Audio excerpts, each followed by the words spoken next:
Okay, just tested some stuff. Let's see. I haven't streamed in so long, and I just want to see. I need to turn off my. Let's see.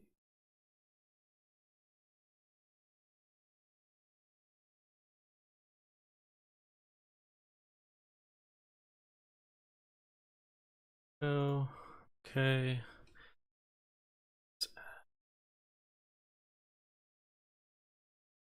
This thing for everybody. Source. Let's see. Thing.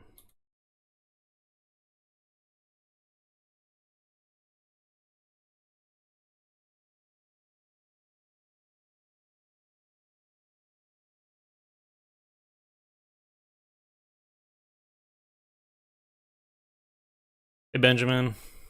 Right now I'm just trying to kind of test some stuff, see how I haven't streamed in so long. I'm trying to see how things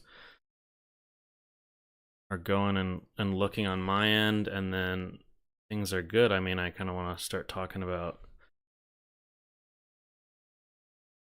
some of the upcoming changes with Season of Discovery.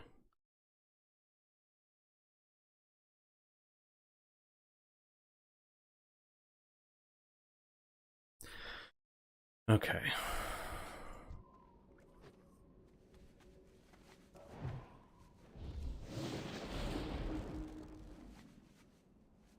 Haven't watched since Classic Vanilla ended. Good to see you on. Yeah, thanks. Yeah, I have not been around for a long time in terms of live or really active on YouTube. I've been playing here and there, but just not streaming or anything.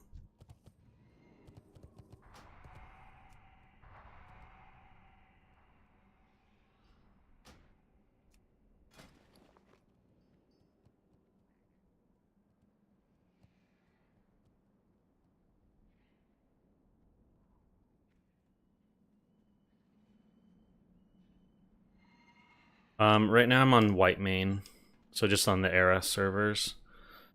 Um, I've been playing a shaman. I never copied my character over. Um, when they had that in the game, so I kind of missed the opportunity to keep my druid. Um, so then when I started playing again, I kind of wanted to try something different, so I rolled a shaman. It's been fun. It's definitely a lot different than druid in terms of playstyle and everything.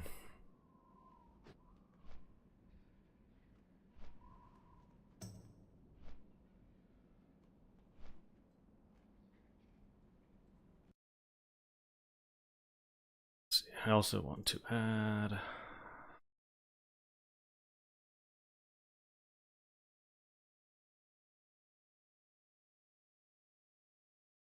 Sure.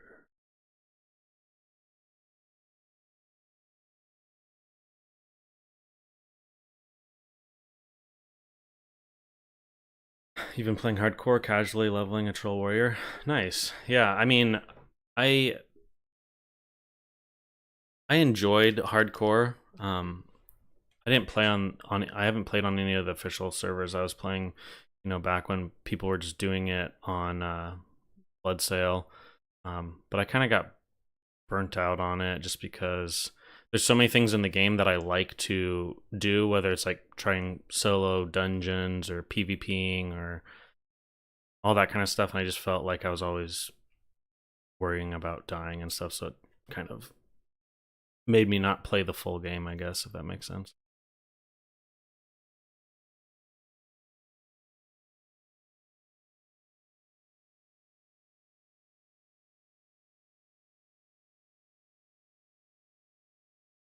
Control.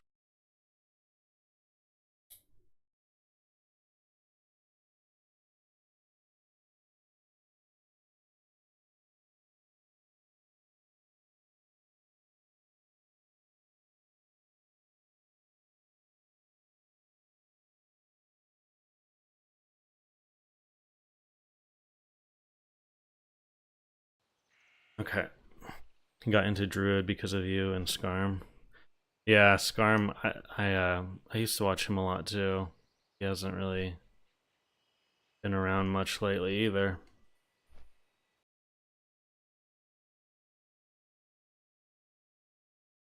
Yeah, I mean, like I miss making content and getting on stream and just chatting with people. Um, that was always a lot of fun for me. Um, so hopefully, with Season of Discovery, I can kind of feel like I actually have some content to make. Um, because I kind of got to the point with Classic where I didn't really have much to contribute, I felt, at that point.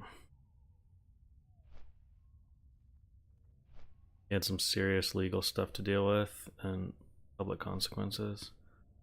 I don't think I ever really heard anything about that stuff, but that's unfortunate.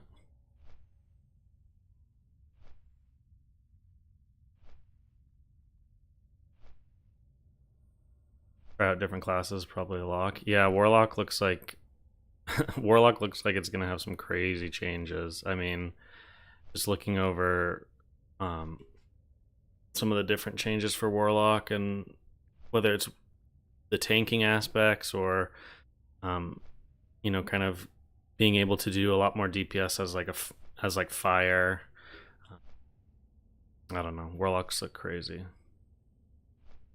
feel like everyone's gonna have like a warlock and a mage alt, just because I feel like both those classes had some of the most changes. I feel like. I also think shamans have. I mean, shaman's kit.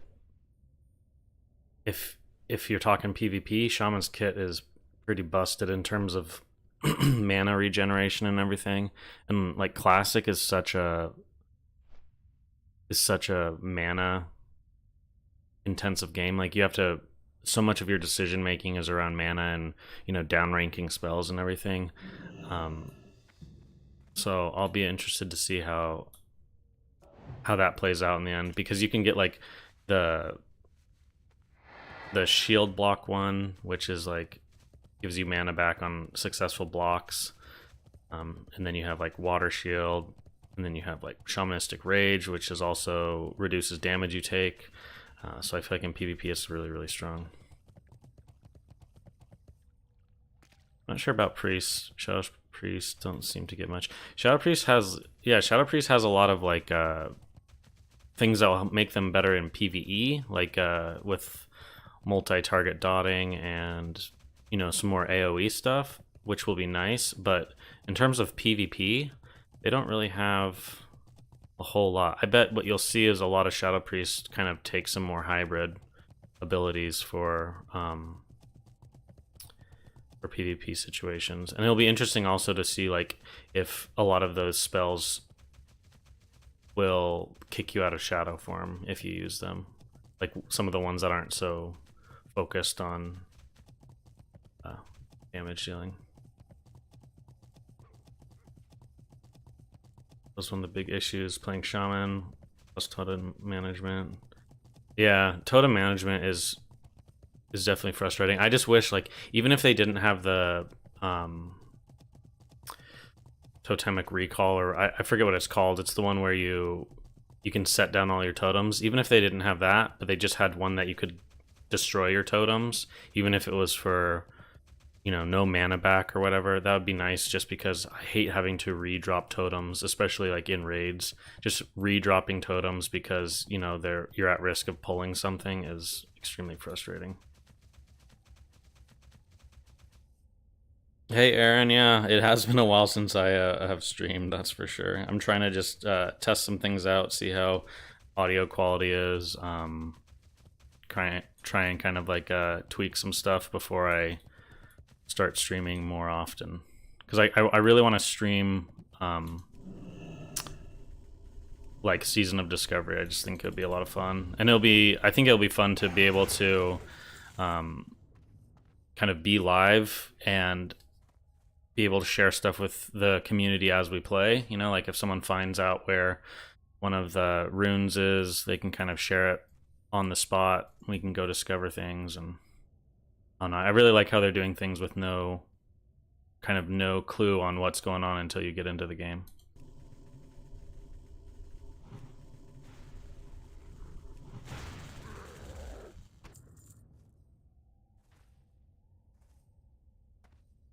think the PvP will be super fun, but you're worried about PvE. I'm pretty much right there with you. I think PvP, even if it's very unbalanced, I think it'll be extremely fun. Just because of, I don't know, just because like there's a lot of changes, a lot of new abilities to be able to test, and so kind of if everyone's overpowered, essentially it evens the playing field. But I know what you mean. Like, I don't want PvE to just be like,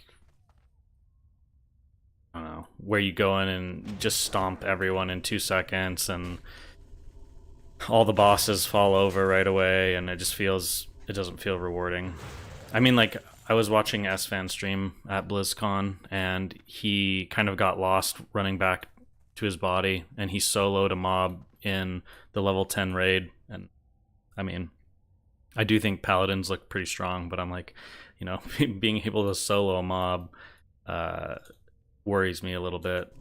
But I mean, I know that's at low levels and stuff, but I don't know. If they don't touch any of the raids, that would not be a good situation. So I'm pretty sure they're going to have to do some kind of balancing around things. You hope it's challenging? Yeah, exactly.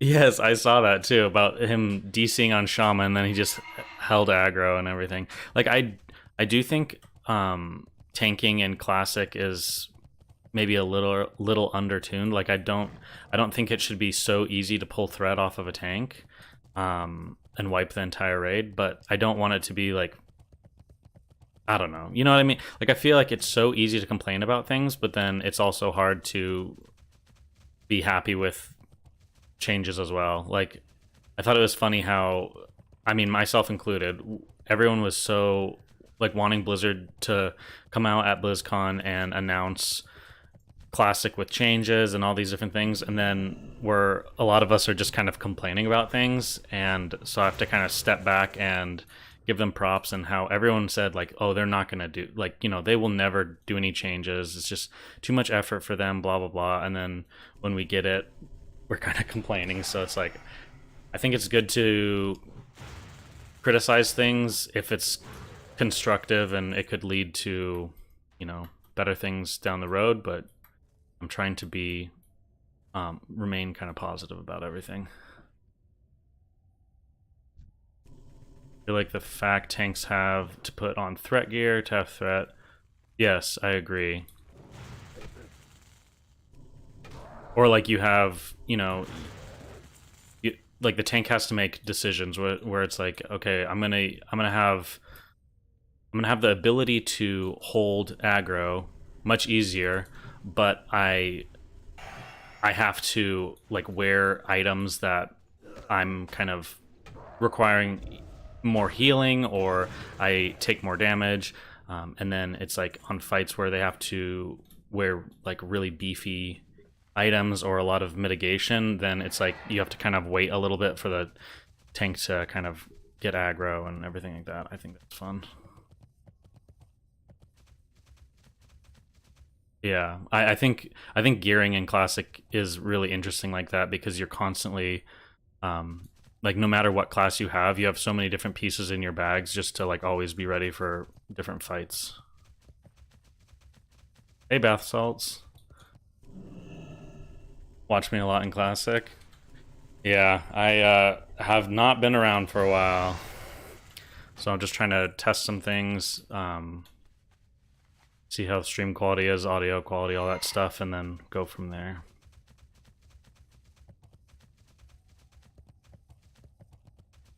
You love Fury prot tanking. Prot is dull. Fury tanking was fun.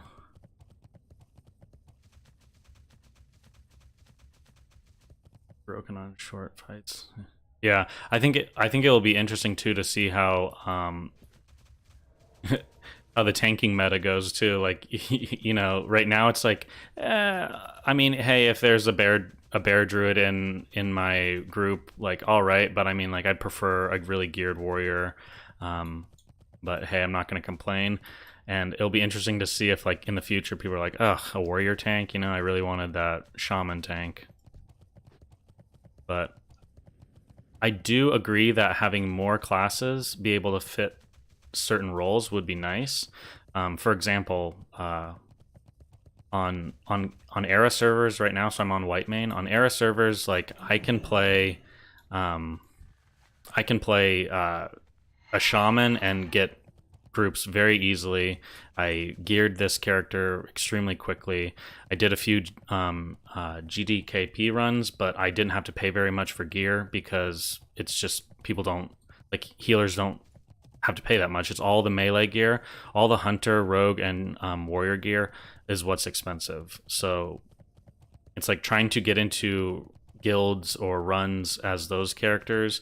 It's quite a bit more difficult. Whereas I think that just stems from the fact that there's a lot of those players out there. So if there's more rogue tanks or there's more mage healers, you'll actually be able to kind of be a little bit more open with who you invite to raids, as long as people are willing to kind of take on those roles.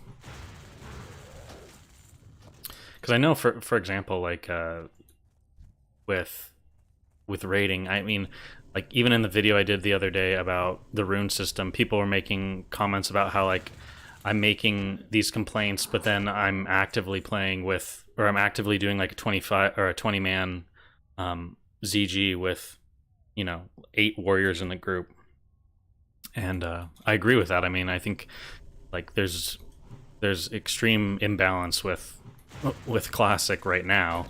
So it's like I understand what people are saying when they're like, a little bit more imbalanced classes coming in wouldn't be the end of the world. So yeah, I don't know. We'll see. And I think the good thing about classic is there's not things tied behind like a skill thing. So if you make changes in TBC, let's say, you have to worry about the arena system. So with the arena system, you have all this issues with balance and everything like that, and people would be more upset. Whereas with classic, it's like, oh, classes are imbalanced. Like, I guess I'll be inviting more, mage healers to my war song pre-made or something like that. Like, it's not the end of the world, I guess, is what I'm trying to say. Hey Zooks, do you think they reached out to Ascension to come on? I mean, I don't know. It's a good question. Like, Ascension is honestly quite impressive for what they have done with a private server and how much changes, like how many different changes Ascension has put in the game. The problem with Ascension is it's almost too, for me, it's almost too just crazy. Like, you get attacked by someone who has like mage abilities and they have like a two-handed weapon, and it's just like so much chaos that it's almost too much for me.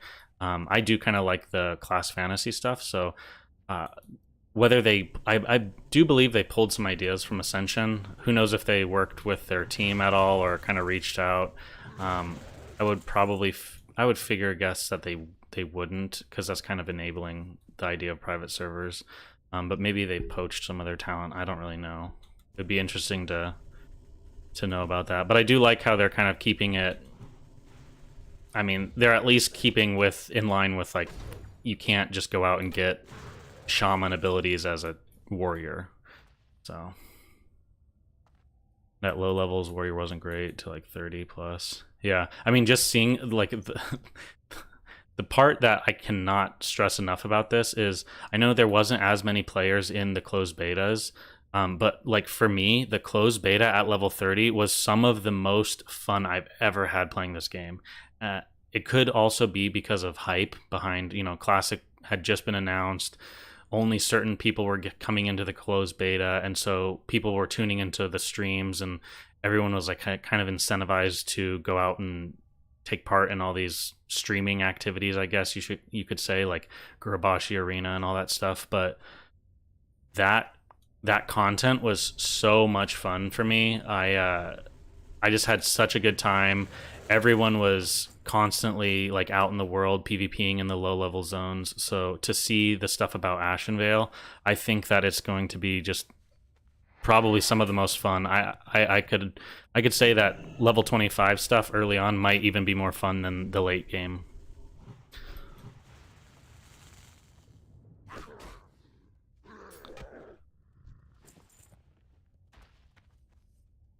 Tired of seeing how broken Lock and Mage are in PvP and vanilla. Maybe some more classes will have a chance. Oh, you're interested. Okay. Yeah, I mean, I think it's hard to. It's just the part that's really hard to say is like you look at the changes for like, for example, say it's your class is a mage. You look at the mage changes and you're like, oh my gosh, my class is going to be so broken. Like, oh, I can do this, I can do that. Like, I have, you know, Fingers of Frost, I have Ice Lance, I have all these things that are going to make my class so strong.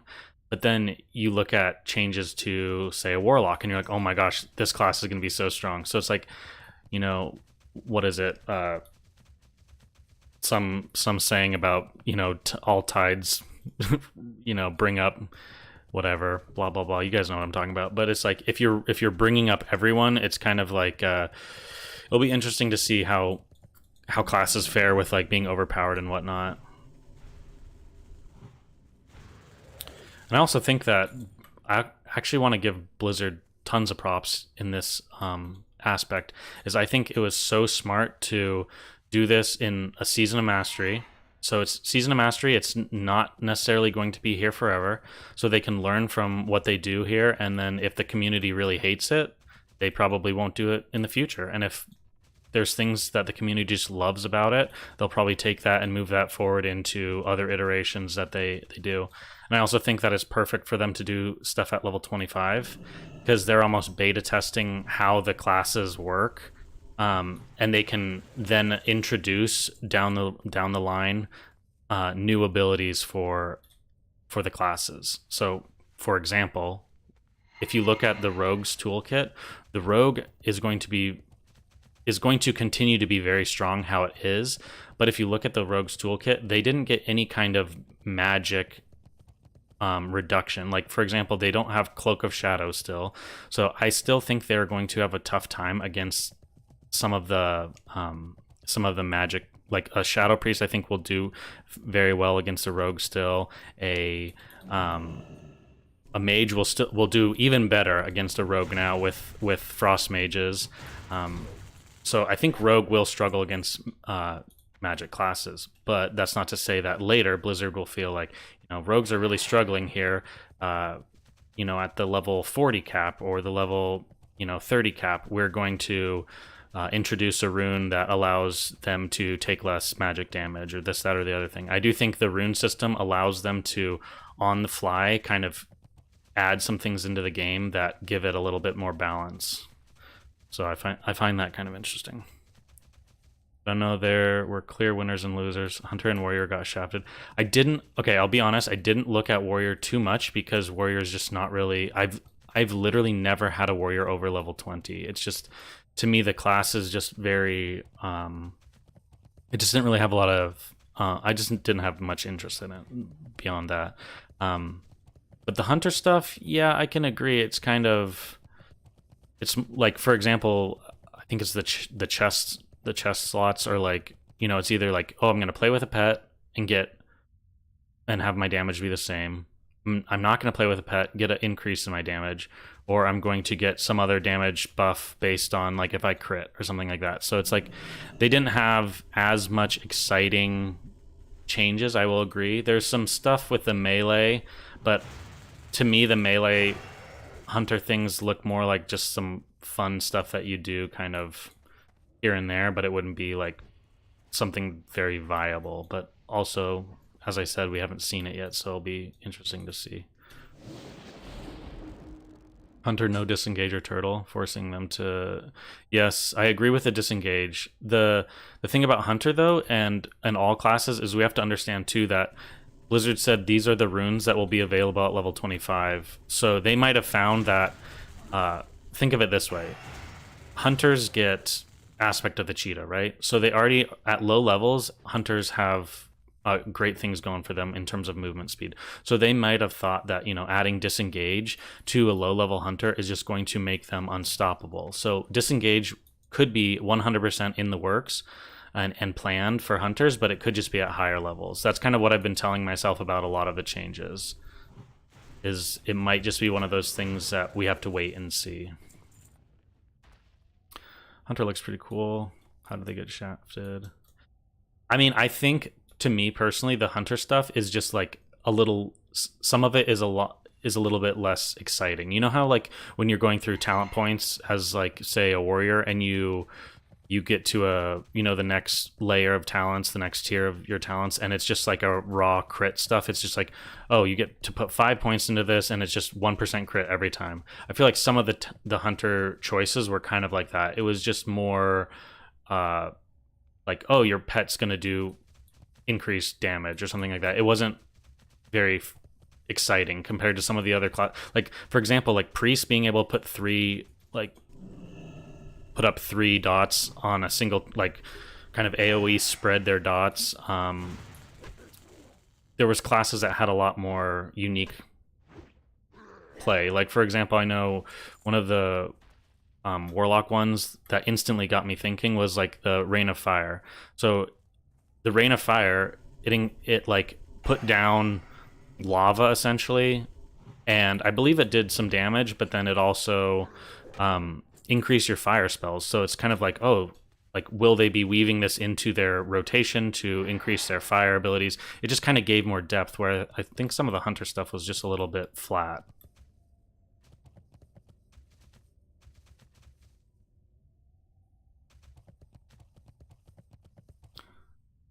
You know, people don't have a zillion gap closers like retail. Yeah, I think, and I think feign death trapping on a hunter is already very, very strong. So, we'll have to see. I could see them putting disengage in at higher levels, though. I really do. And I think it's interesting, though, that you still see a lot of these classes, even though they're getting changes, they still have their weak points. Like I said, rogues still sound like they're going to, like, if they're not connecting and killing a magic class quickly, they're going to have troubles with magic damage. Like, even the rogue tank, like, oh yeah, I'm gonna parry some magic damage. Like, no, obviously not. So against magic classes or magic encounters, they're going to struggle compared to some of the other classes. So I do like the fact that although they're giving a lot of changes to the classes, they are still trying to kind of keep with how they interact in PvP. I feel like they still have I don't know, their issues, I should say. Like, main issue is level cap and how long level cap will be. Yeah, at BlizzCon they said like level 25 will be, he said weeks, and then they kind of pressed it a little longer, and it sounded it's probably going to be like 2 months or something like that. He said something about like months. So I would hazard a guess that it's probably going to be a few months. I think they don't want to set a strong statement, because it's probably easier to see, like, you know, how many people are logging on. Like, if they have tons of uptime and the zones are really alive and everything, and it seems like everyone's just loving, you know, PvP and Ashenvale and everything at 25, they'll probably keep it up for a while longer at that level cap. But once they start feeling some drop off, they'll probably say, hey, we're going to put out the next level cap. Seems to be more time-friendly version of Classic because the cap is 25. Yeah, I think it's interesting that you can, like, for example, like level 25 for like people that are just no-lifing the game and are playing like crazy. I mean, they'll be level 25 in their first play session. So it will allow people the ability to have more alts if they play the game a ton. But if they don't have that much time to play, it will allow them to kind of hit quote-unquote end game quicker than they would, and be able to kind of stay with the group of main players, which I think with like the world will make the world feel really alive. So I think that's smart.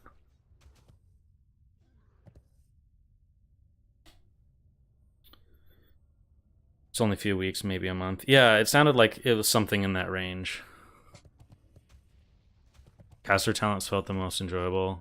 Yeah, I mean, caster talents for me felt like the most significant too. Like there was some big change. Like mage and warlock seemed like either, you know, Blizzard has a lot of mage and warlock players, or they just spent a lot of time on them. It just seems like, uh, there's a lot of thought behind all that stuff.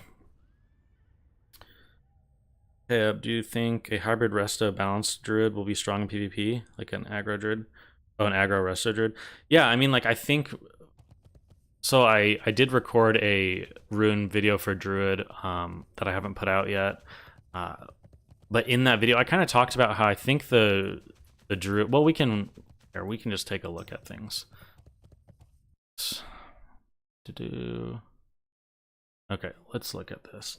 So the druid abilities are, I don't know the right way of saying it. They're not as exciting as I would have wished as a druid player. Because a lot of them I will never take in a PvP scenario. I think in PvE you're still kind of hamstrung by the fact that like they give, like, I don't know how to explain this. They give you more options, but it's just putting you back in certain roles. So it's like, oh, now I'm not a fairy fire bot. I'm just a, Wind Fury totem bot. And I think that while this is good for the Alliance, I think in general this just means there's going to be more druids in your raid. And I think they're going to definitely have to change something about the tier system with the gear. I was thinking about this because if you have 4 or 5 druids in your Alliance raid giving out Wind Fury totem, and you have the resto-centric gear dropping from Molten Core or Blackwing Lair, no one's going to want it. It's going to be thrown away, and then now you have all these feral druids after the rogue gear, right? So it's like you're actually just making more problems for yourself. So I think they're going to have to kind of tweak the gear a little bit, which to me is exciting, but it also, I don't know, kind of makes some of this stuff a little bit less fun to play because you're just putting yourself back into some of these specific roles. I think Living Seed at 60 will be a lot of fun though. And in terms of PvP, this, although it's like a tanking rune, this, like, you will need like 10% less damage taken. And it's not you guys have to realize too, it reduces all damage. It's not melee damage only or physical damage. It's all damage. So this is like huge against casters too. Obviously the melee attacks for like the critical hit is just melee, but the 10% damage is huge. And then you have like Skull Bash that not only is an interrupt, but it also will allow you to kind of like move around the battlefield a little bit more. So like flag running and stuff like that could be a lot of fun. Oh yeah. No, I understand that this is only in bear, but you have to realize, like, think of how often you are playing Feral Druid and you're in bear form, like even as a healer, right? Like you're constantly shifting in and out of forms when you're like carrying the flag or you're getting attacked by a rogue. You're not going to just stand there and get beat on. So either you're going to go bear to soak some of the damage, or try and predict, like you have a rogue that vanishes and you're able to get back in bear form before they reopen. So this is just kind of like a must in my opinion for PvP early on. Who knows, like later on they might add more runes to the game that kind of put this one at a little bit of a, make it more of a choice in PvP. But for example, like Wrath, you don't get that many opportunities to just hard cast spells in PvP. So this to me is not that great. This would be great in BGs if you're able to sit in cat form enough. I feel like the problem is players now know, like, it's just kind of like totem stomping, like a Alliance player is going to try and kill a totem that they see in front of them that's Wind Fury, and it's the same kind of thing. Like a cat druid just going to be targeted and killed. So we'll have to see how all that stuff plays out. But druids are even more flag carriers now. Yeah, exactly.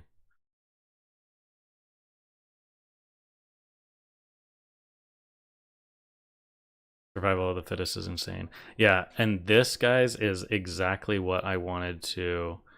Let's see. Let me pull this up. I want to show you guys something. Stuff, shaman stuff. Here we go. Okay, so this is the shaman kit, and I am just, I don't know, guys. This stuff is insane to me. Like, okay, so if you're playing a healing shaman in PvP, you are going to want to take shield mastery, right? I did think dual wielding is kind of interesting because you could have 2 healing weapons, and so your plus healing is like through the roof. But anyways, for survival, each time you block, you get 4% of your maximum mana. And this isn't like, sometimes in classic WoW there'll be spells that say your base mana, but this is just your maximum mana. So if you have a lot of intellect, this is a big chunk of mana. So if a hunter pet's on you, or a rogue's on you, and you're getting a few blocks, this is huge for your mana.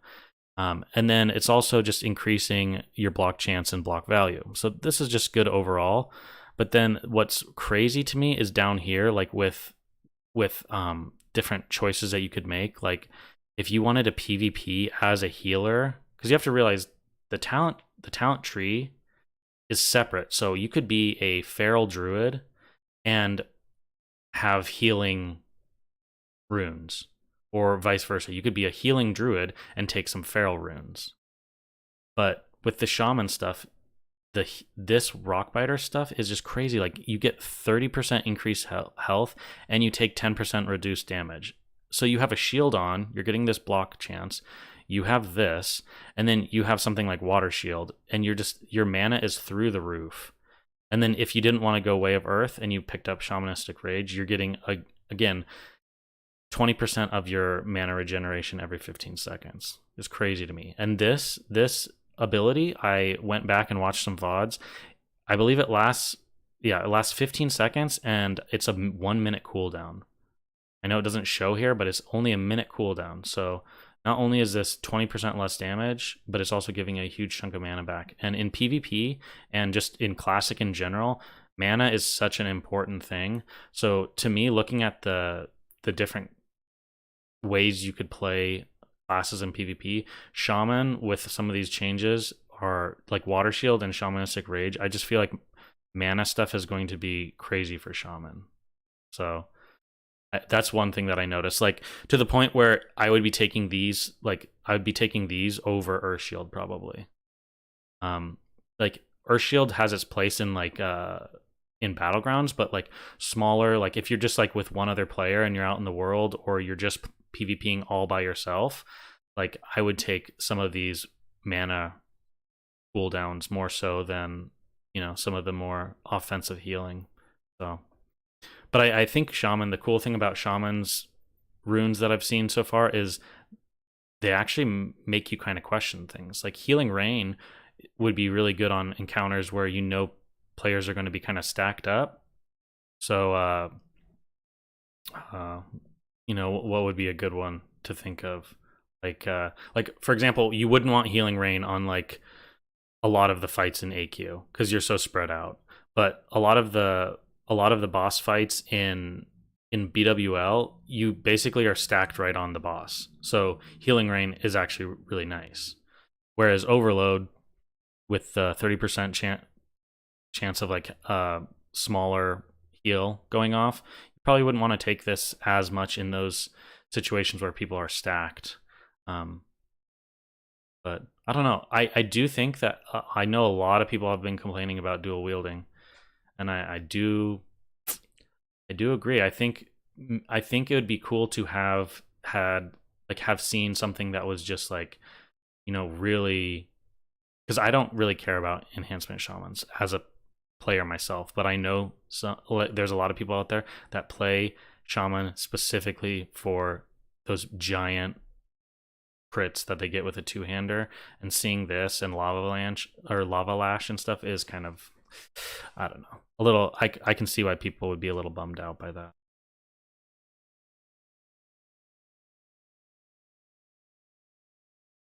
But let's see here. Overload and lava burst going to be insane. Yeah. Yeah, in PvP I think you have to make those choices. It's like do you want to have some more, like for example, this is a great example. Right now I'm PvPing as NS. So I get NS, so I get a little bit more survivability, but I'm forgoing elemental mastery, you know. And this is a huge cooldown for one-shotting people. And I think that's kind of how the runes are, right? It's like you choose. You're like, I mean, hey, I want to just go full balls to the wall, destroy people in PvP as Ellie, and you take all those, you know, you take overload, you take the lava burst, and you're just pumping people with damage, but you lack some of the survival. So I think the way they've set it up, where you're having to make some kind of important choices, is really cool. And I also think the fact that you can change them constantly is very unique. I don't know how it's going to play out. I think it's going to be very weird. You think of fights where you're just like, you know, it's not very healing intensive, and like half your healers are just like, okay, I'm going to play DPS, you know, so they're switching over to some DPS runes. And then the next fight, you know, they're back to healing. It's going to be unique. That's for sure.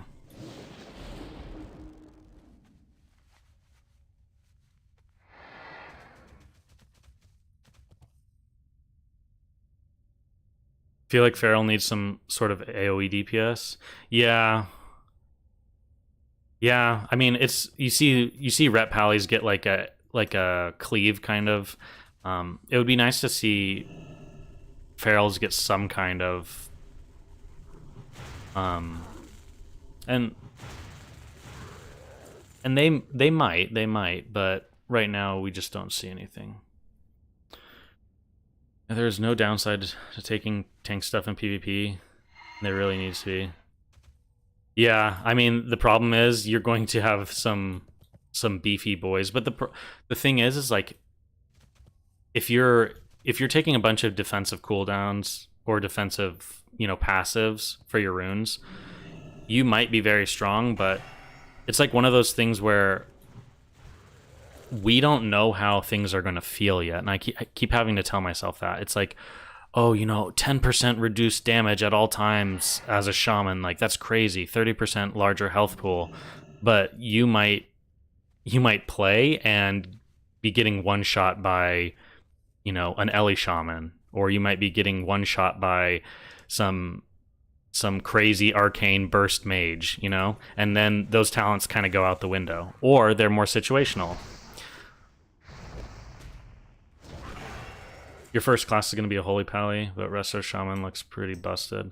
Yeah, I think Resto Shaman has some cool stuff for PvP. I think Resto Shaman's always been really strong as a healer in PvE, so I'm less excited about those changes, although I still think they will be strong as well.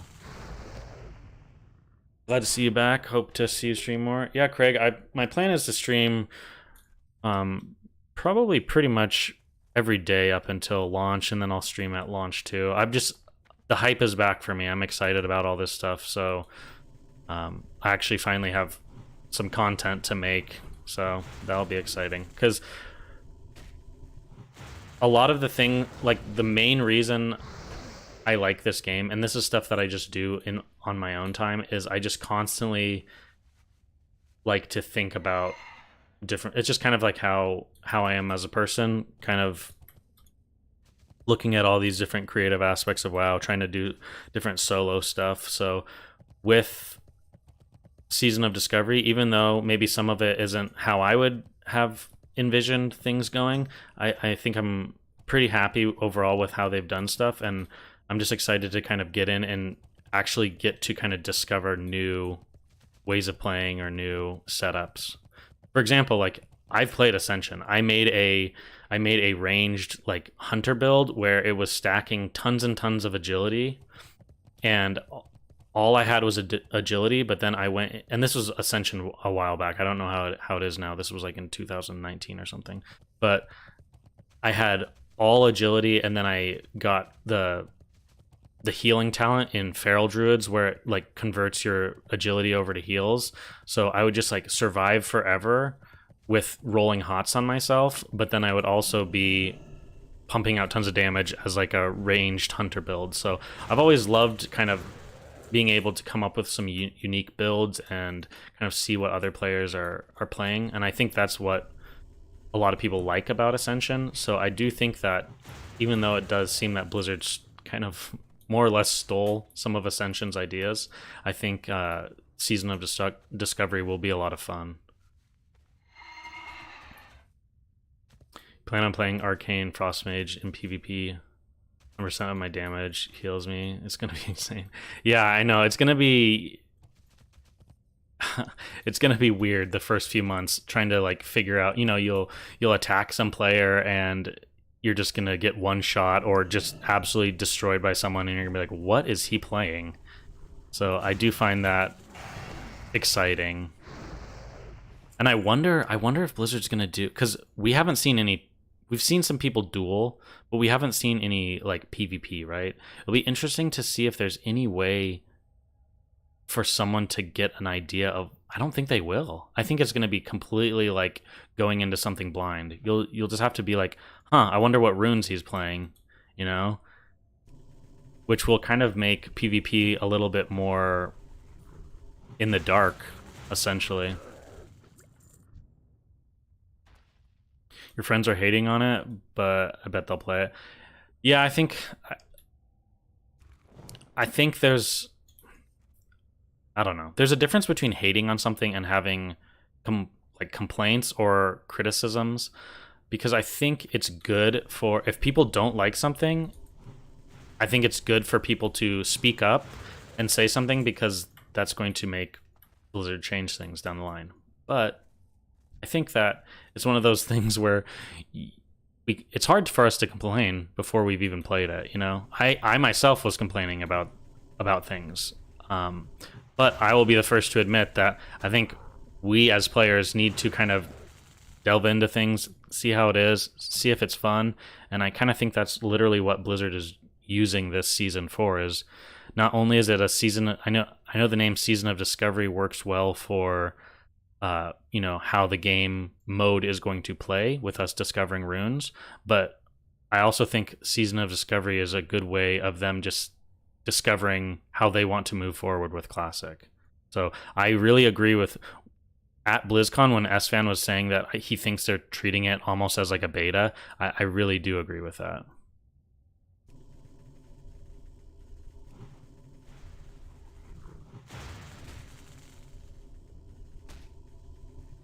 Gigantosaurus, hey, what's up?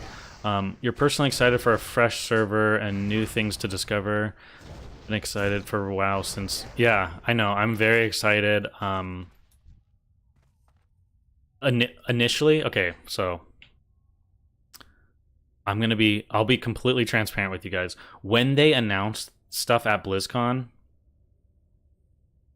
that very beginning, I was very worried, like just seeing the initial screenshots of like that gnome rogue and all the new abilities that he discovered. I was really worried about things, but then once they did the deep dive later in the day, and also I got to see some people play it, I was kind of, some of my issues were kind of put at ease, because I think they're doing a decent job at least keeping with like spells within classes. I initially thought like I could go out and just like, it would be way more open like Ascension, where you just go out and you could find a druid ability as like a shaman or something, and I was like, I didn't really like that idea. YouTube recommended the stream. Oh, nice. That's cool. Well, welcome. You're excited for World PvP events, hoping they buff their servers for large-scale battles. Yeah, I know one of the issues that we ran into in the closed beta was when you would go into like Gurabashi and there'd be so many players, everything would just get super laggy. So I agree. I hope that things are a little bit, especially for Ashenvale, because that's kind of to be expected. But I don't know if you guys thought about this, but I was thinking about this the other night because I was thinking about some of the gear in the game that's good for players at 25, and I was like, oh, you know, there's actually a few pieces in stockades that some horde players would want to get. And then I was thinking about the different dungeons and everything, and even though Ashenvale is the big PvP spot, Southern Barrens is going to be popping off too, guys, because there's Razorfen Crawl down there, and that's like right at that level as well. So it'll be interesting to see kind of the other zones in the game too. And also, I'm curious as to how they're going to do the higher level zones. I assume they'll just leave them completely open, not gated off, and just have the mobs there at the level that they were. Just kind of how it was in the beta, where you'd go to, you know, Tanaris and there would still be like level 40 mobs there. I hope that's what they do, and they don't just like shut those zones down so you can't enter them or whatever. Am I planning on playing a druid or shaman? I will definitely be... My first character that I play out of the gate will be a druid for sure, but I will be making a shaman as well. Ascension had some really good PvP or PvE, but terrible PvP. I almost think it'll be the opposite for Season of Discovery. Yeah, I think PvP will be pretty like extremely fun, and I think the PvE will be questionable. I think maybe the nice thing is they'll be able to get some data. Like if people are absolutely going in and just crushing the level 25 content, maybe they will make some tweaks for their next content at the higher levels. And I think that's also exciting to see kind of how they're doing it where it's gated, because I think that allows them to make some changes. I'm excited for World PvP events. Oh yeah, I read that one. Yeah, I mean the Ashenvale stuff, when they announced that, I was like, I mean, like, I didn't expect them to announce so many things, and then they made some, you know, some inferences about the higher level stuff, and that was exciting to see that, you know, that little teaser for Karazhan Crypts and everything like that. Sure. In your opinion, instead of making some classes tanks, like rogues and locks, why not just introduce demon hunters and death knights as normal classes? I think then you get into the territory of people being, like the classic community is very much picky. You know, they think they like, and I'm just as guilty of this as well. We think we know what's best for the game, and we don't trust Blizzard to take control, right? So I think if they were to introduce something like that, it would be way too much changes up front for people, and people would not feel like it's in the spirit of Classic. Is this Turtle WoW? No, but I have heard some decent things about Turtle WoW. I've never played it myself, though.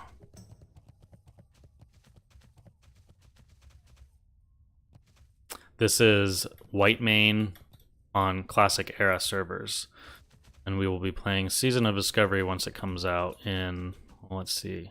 Wow, it's going to be out in 25 days, guys. Plan on streaming just on YouTube, or will you come back to Twitch? Yes, I mean, like, I wanted to stream on Twitch right now, but I can't, like, I used to use I used to use a platform for multi-streaming, and now it costs money, and it also costs money to use a different one that I was trying to research. So I'm probably going to stream on both platforms, but it's like $20 a month to be able to stream on both. So I wanted to kind of test things out on here on just YouTube, make sure my audio settings were right, make sure everything was looking and sounding good before I kind of made the jump into that. 25 days is too far. I want it now. Yeah, but this allows the hype to build a little bit, and it also allows people to, you know, kind of figure out what they want to do with things.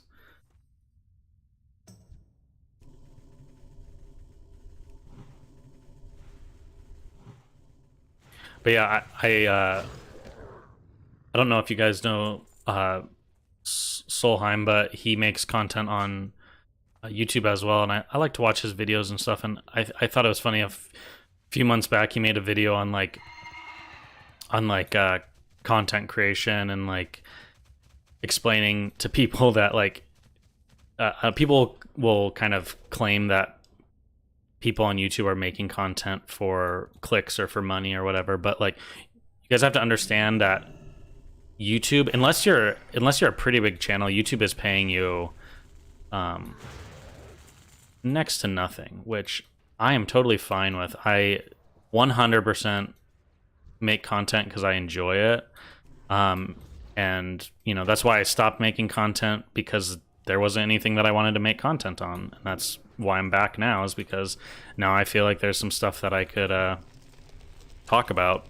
So my main concern with content is just, you know, doing it at my pace and how I want to do it. So later when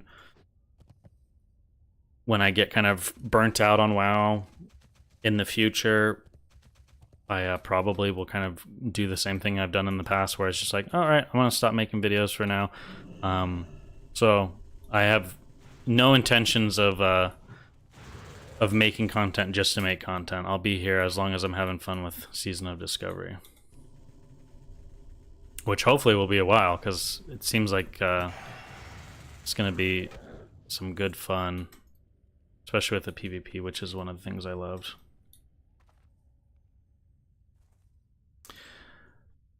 I mean, reintroduce these classes in classic vein, like the Lich King Death Knights. Oh, okay, so like a little bit more tailored to classic style, instead of too OP and broken demon hunters being no. Yeah, I mean, I think people would be receptive to that in the future. I think Kevin Jordan, one of the lead designers for WoW back in the day, he said once about how he kind of like the team had thought about making more racial, like classes more tied to race. So like with priests, we see priests have these abilities that are only for certain races, whether it's Shadow Guard for trolls or Divine, whatever it's called, the one that heals you for, I think it's Dwarf and Human.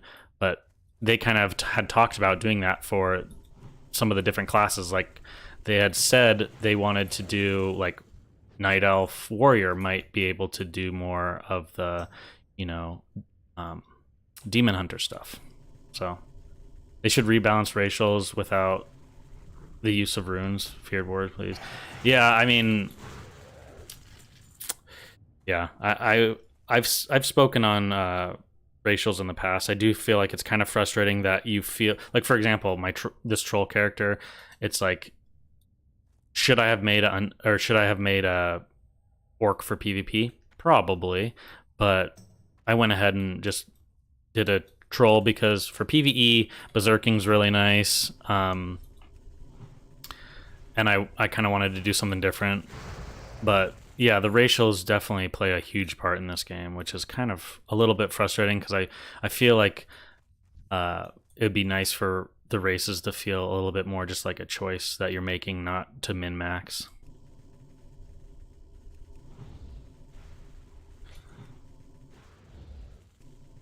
Main thing that will save all of classic style servers are Blizzard banning GDKPs.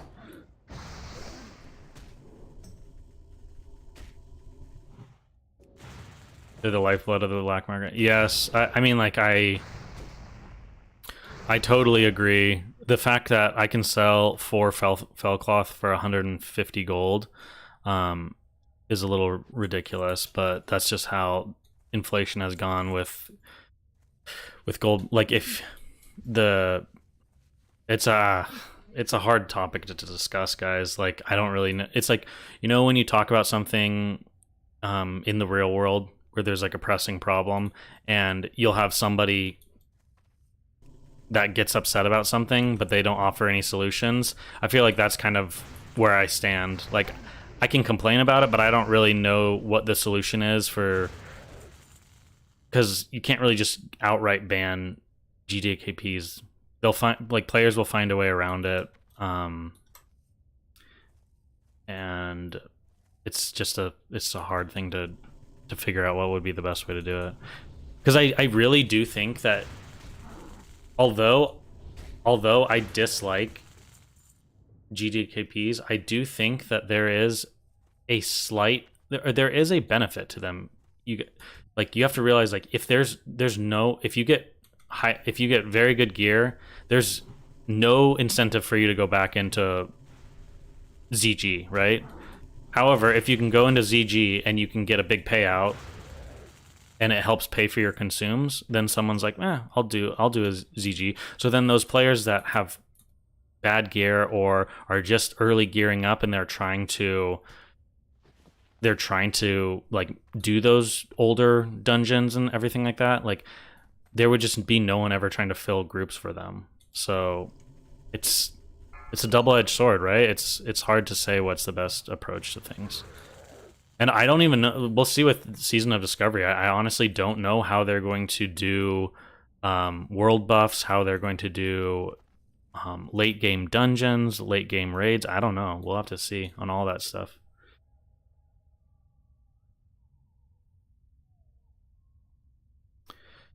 I see a lot of cool new abilities, but will classes with mana issues still have them?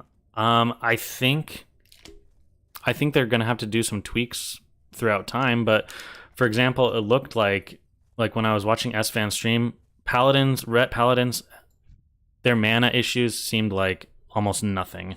And then he played a tank shaman, and he was having tons of mana issues. But I also think he didn't choose the best. Maybe he didn't choose the best setup, or he didn't play the class kind of how it should be played, or how Blizzard kind of intended it to be played at that level. I don't know. I also know that mages seem to have most classes seem to still go through mana like they did in Classic, whereas mana is issue. But it seems like a lot of classes have more tools at their disposal to get mana back, or mana on spellcast kind of thing. Imagine Ellie Shaman soaking some hits to sap some extra damage or some extra mana, like warriors with rage. Yeah, that would be cool. Make them feel a little bit more tanky. Maybe something with shaman tanks, that'd be cool.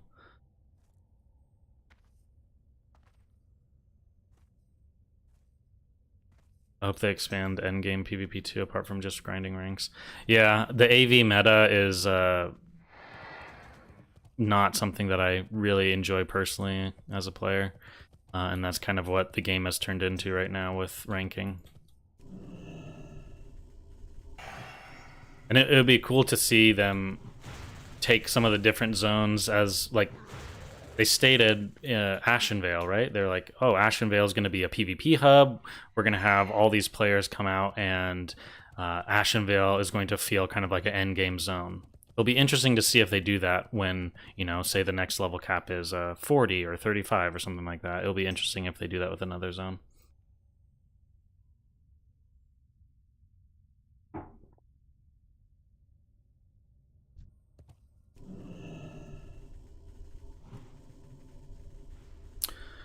You're curious to see if there's more towns and quests. It sounded to me like they weren't really going to touch the world too much, but they said that, and then they said there's going to be a lot of changes to Ashenvale. So I don't really know. I feel like it's a little confused. They kind of sent some mixed messages.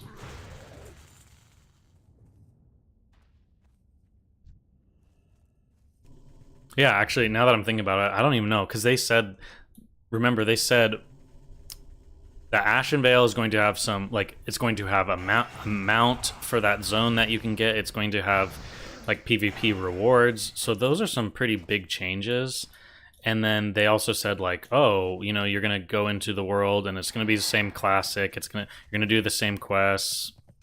The zones aren't going to feel that much different, but then here and there's going to be ways for you to like discover runes. So it's kind of they're kind of sending two messages. Maybe they just don't have large scale changes to things, but they're going to be putting some new things in here and there. We'll have to see.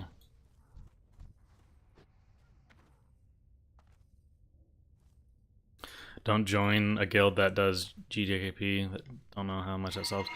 The problem, I mean, I agree, but the problem is, for example, most guilds nowadays, in era at least, like for example, my guild, we raid AQ 40 and Nax, and it's not GDKP. But then to be able to afford consumes and everything, we do like a Blackwing Lair GDKP. Like it's just so it's so expensive for things on this server that if you're not doing those kind of things out, like if you're not making money from a GDKP, you're gonna have to farm. You're gonna have to come out here and farm runes, for example. So like I farm my demonic runes for Nax here because if I go and buy them on the auction house, like if I buy the dark rune equivalents from Skolo, they're like 50 gold. You know, it's just ridiculous. So I really think that it's a effect of the server being open for these classic servers being around for so long, and also just the fact that botting is just so rampant here. It's just like uncontrolled. Everyone's doing, like, there's just bots all the time everywhere. I don't really know. Hopefully Season of Discovery is not so much like that, but we'll have to see. That's one of my biggest complaints about Blizzard, is just like their unwillingness to kind of put their foot down on bots. Because like I could sit here at my computer all day long and ban hundreds of bots that are just running out of Light's Hope Chapel and then flying up into the air. Like that's clearly a bot. I could sit here and ban it. And people say, "Oh, that won't make a difference," but I really believe it will. If you do that if you sit there for a few days and you ban 400, 500 bots, like the bot community is going to start noticing that, and they're going to start talking about it, and they're going to at least have to scale back on how blatant they do their botting. And I don't know if that really changes a whole lot in the end, but I think it would at least do something. And at least players wouldn't be so discouraged. Because right now when I see that just they don't even care, like that's frustrating.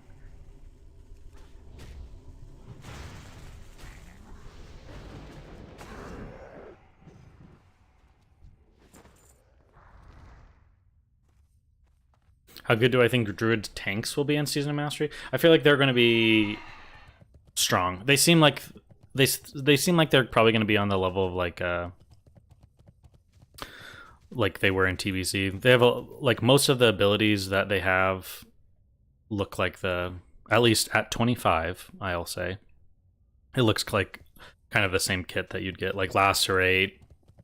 You have Lacerate, you have Swipe, you have Mangle. So in terms of how they'll stack up against the other tanks, that's the better question. In terms of playstyle, I don't think it's going to be anything too unlike we've seen in the past. True, Tarnmill versus South Shore. That zone is like right in that level range too. I mean, it's like a little bit higher on the higher end. Like some of the mobs there, like. But that's Ashenvale too. Some of the mobs in Ashenvale are like towards 30, so.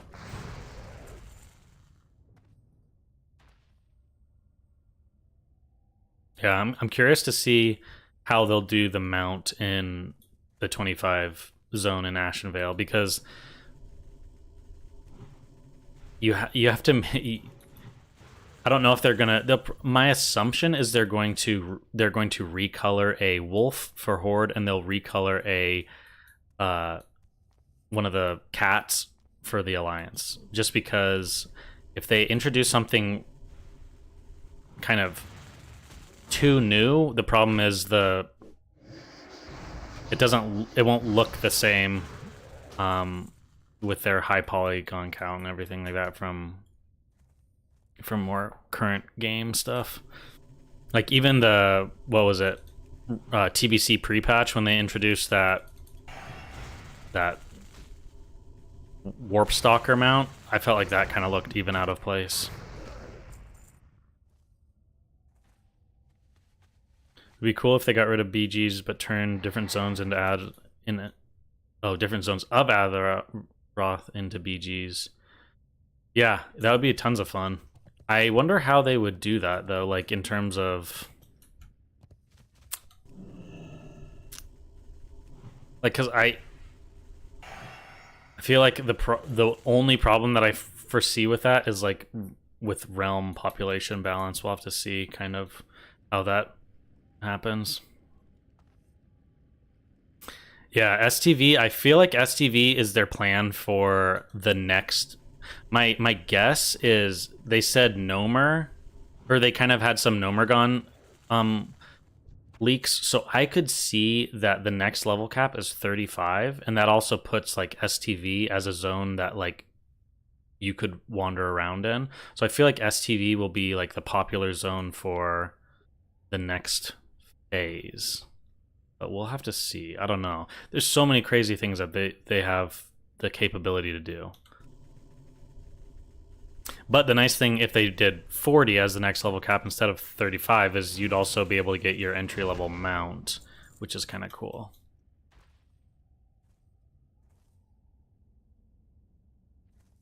Maybe the unarmored mounts before patch 1.4. Oh, that's a good point. I didn't think about that. Yeah, they could definitely use those skins.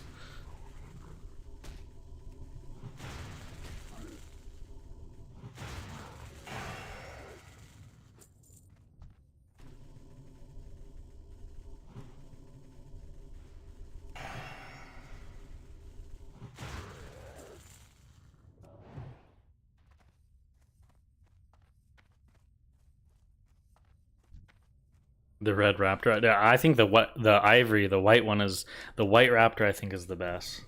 But yeah, the red one's pretty cool too. And then the black night saber for the alliance for the night elves is super cool.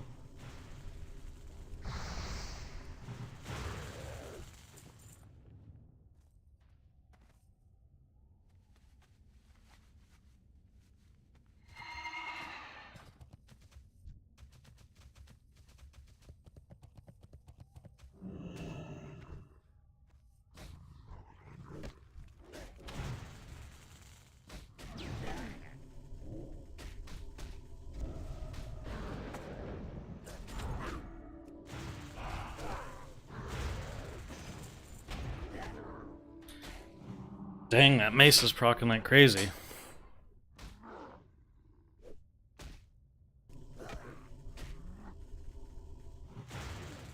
I think for me personally, I think the level 25 stuff is exciting too, because like you will be able to one thing before I finish this thought, the one thing I will say though is it depends on how difficult it is to find runes, because that's one thing we have to think about. But the coolest thing about the 25 stuff is you'll get to 25 the first day or two if you're playing a lot, and then you're already able to kind of like take part in all the world stuff with other players. So I find that to be really exciting. And also the cool thing is, because they're making so many changes to classes, you might find that you play a class at level 25 for like a week, and then you're like, man, I don't like the way this class feels, or you know, like I keep seeing this guy in PvP and the way his class plays looks so much more fun. I'm going to try out this class. The nice thing is you don't have to level all the way back up to 60 to get back into, you know, quote unquote end game, which to me is nice. Will be super alt friendly, and I think it'll be so much fun to play alts. Yeah, that's kind of how I'm feeling about it too. Like before, leveling 1 to 60, it's just like kind of daunting. That's not to say I love the leveling process just like most people do in Classic, but it was always just kind of like one of those things where it was just a big task in front of you. You know, you might be like, oh, I would love to, you know, do BWL on my hunter, but I need to either slowly level him up in my free time, or I need to boost him with a mage or whatever. So I think that it's going to really cut down on the on players feeling like they need to go out and like, you know, boost a character up, or you know, power level and all this kind of stuff. Yeah, re-rolling shouldn't be as painful, which is nice. Exactly. So leveling is going to be the same, but with a caveat. So when the cap is at 25, getting from level 1 to 25 will take the same amount of time that it does in era servers.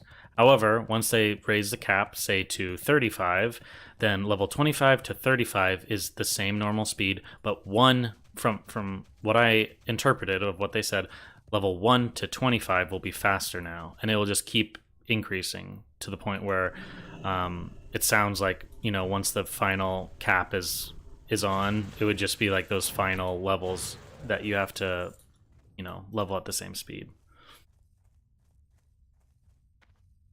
You heard that runes will be from quest trainers? Yeah, so class trainers, it sounds to me like they kind of start you on your journey of finding runes. So maybe that's at level 10, maybe it's at level 20. They will send you on a class quest, which kind of turns you on to the idea of runes and how picking them up will work and all that kind of stuff.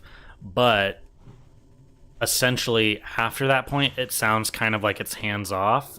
Maybe there's some that will be with a trainer, but it sounds like a lot of them will just be like discovered. And again, the discovery thing is so like vague. I don't know what that means. I don't know if you like, you walk up to a little box and you open it and you actually loot a rune in your bag, or if it's more of something that you have to do a quest chain, or there might be multiple ways that you get these. I don't really know.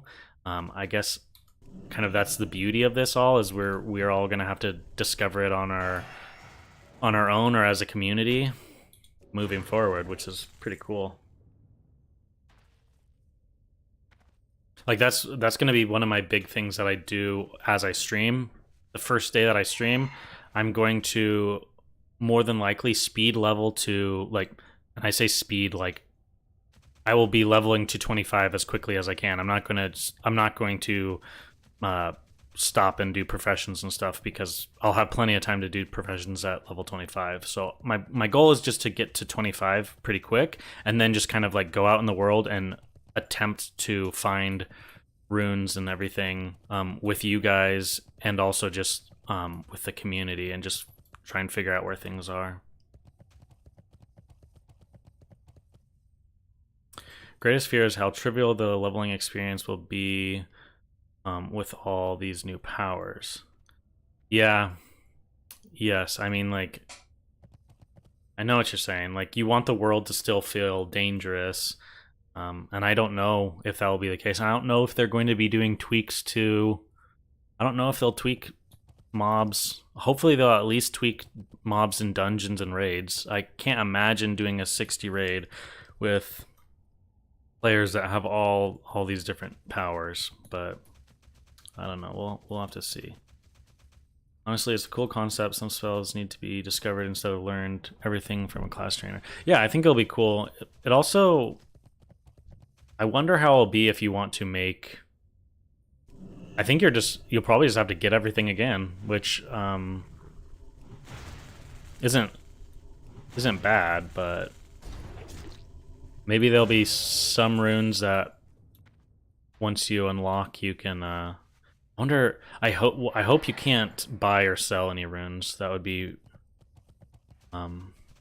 frustrating, because then that just adds another aspect of like gold buying and all that stuff. So hopefully it's all like solo self-found kind of stuff, or you need to, join a group or something like that.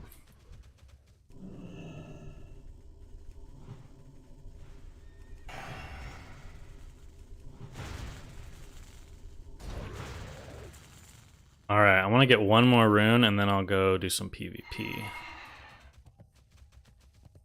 I'm gonna do... I have knacks on Wednesday, so I just want to have enough runes for just a few of the encounters where I feel like I run out of mana pretty fast.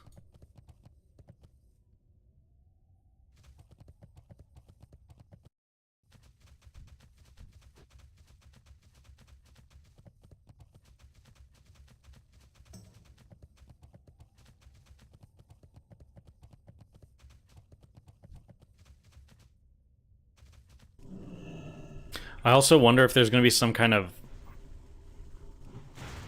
I'd assume there'd be like a cooldown, because what's to say that I can't just hotkey in something that will just like, you know, I drop combat, instantly switch over to Shamanistic Rage. You know, it's a 1 minute cooldown. Say it's off cooldown. I click it. I get base mana back, or not. It's not base mana. It's maximum mana. Sorry. So I get mana regen back, and then from there I just switch back to a different rune. You know, like what's to stop people from just constantly switching runes in and out of combat, or like as soon as they drop combat. I don't know. It'll be interesting to see. I don't think I have. Darn, I don't have any salve.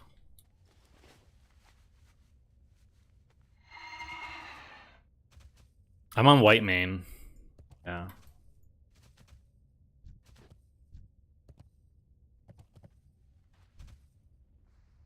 The Silver Hand, that guild is so huge. I have a lot of people in it.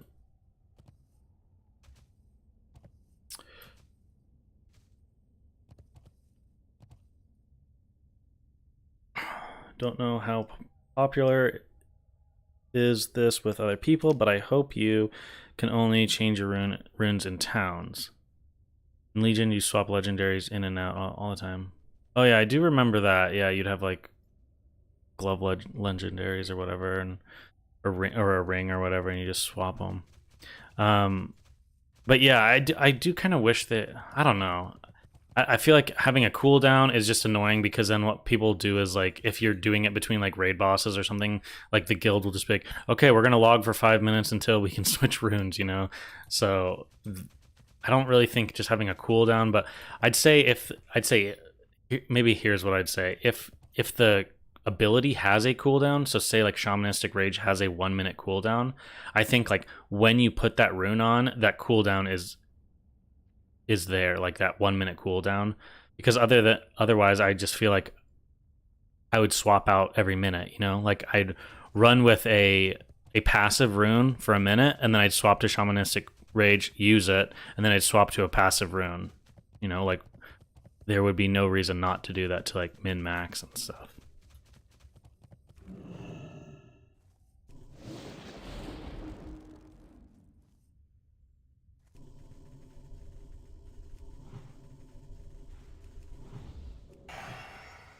Or like the other thing that I was thinking is like when you're leveling a druid, you could be it's actually something that's just kind of coming to me right now. You could level a druid as like a hybrid spec, like you have, like, say all your runes are balanced runes, right?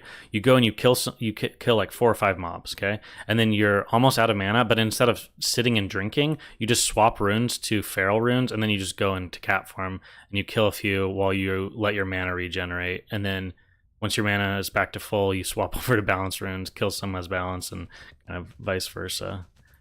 I mean, we still have to realize like talent points are still a thing, so it's not like you're just gonna be able to do whatever you want. You still have to kind of be within the realms of your spec, but still does show you that you'll be able to do some weird things.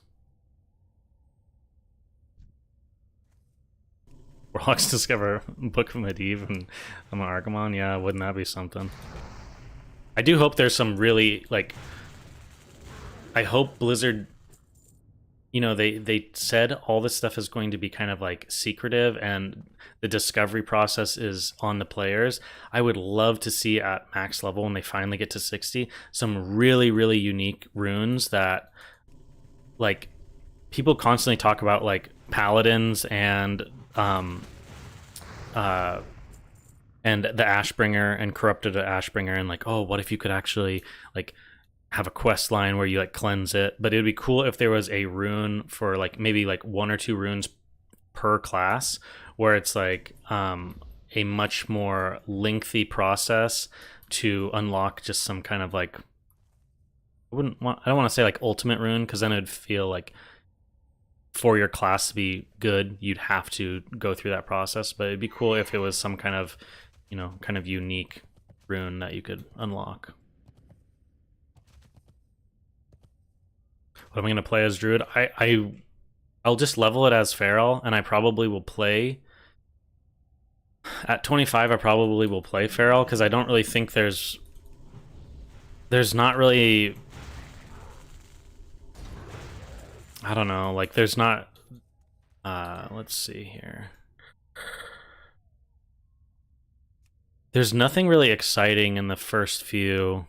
Like feral charge is so nice in PvP, especially at low levels when, like, even if I wanted to play a resto build, I feel like just getting to feral charge, even playing resto would be beneficial because, like, what am I really getting from these?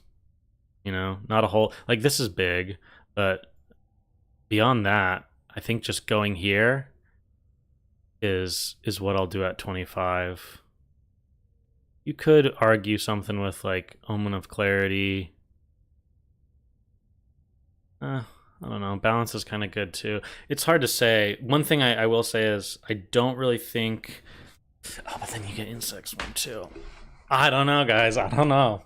It's hard to say. I don't think you'll go any kind of like hybrid, just because like these tier 3 ones, like Omen of Clarity, Nature's, and Feline Swiftness is a big one.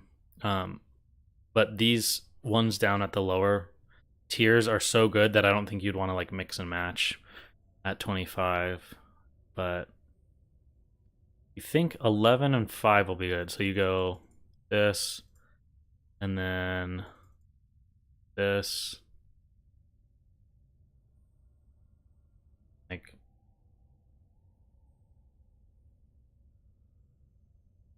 11-5. True. That's a good point. Yeah, that's a good point. 25. Be onto something. Yeah, 5%, or I mean 10%, and then Omen of Clarity probably is more beneficial. I don't know, but this is going to be so, like, feral or Feline Swiftness in Ashenvale PvP is going to be a big deal, right? Like, that movement speed outdoors and then feral charge could really like get you to connect on people or get you out of situations. It's hard to say, guys. Like, I don't know.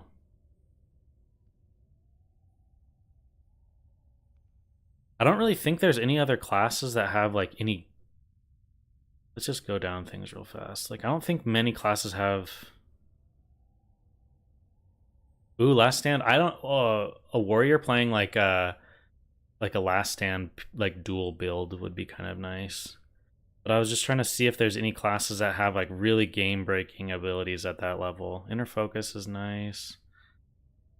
Shadow won't have Shadow form, so if you went Shadow, it'd just be kind of like dipping in just for a few things. Mind Flay is nice for the slow. Shaman. I mean, dual wielding. Or I mean, not dual wielding. This is weird too, though. Now that you have dual wielding too, because it's like if you want to go dual wielding, that frees up one more talent point. They're really just trying to shit on two-handed shamans, aren't they? I wonder if this will still be in the. They might make a few changes to the talents. Like maybe they'll get rid of that. I don't know. 13-3.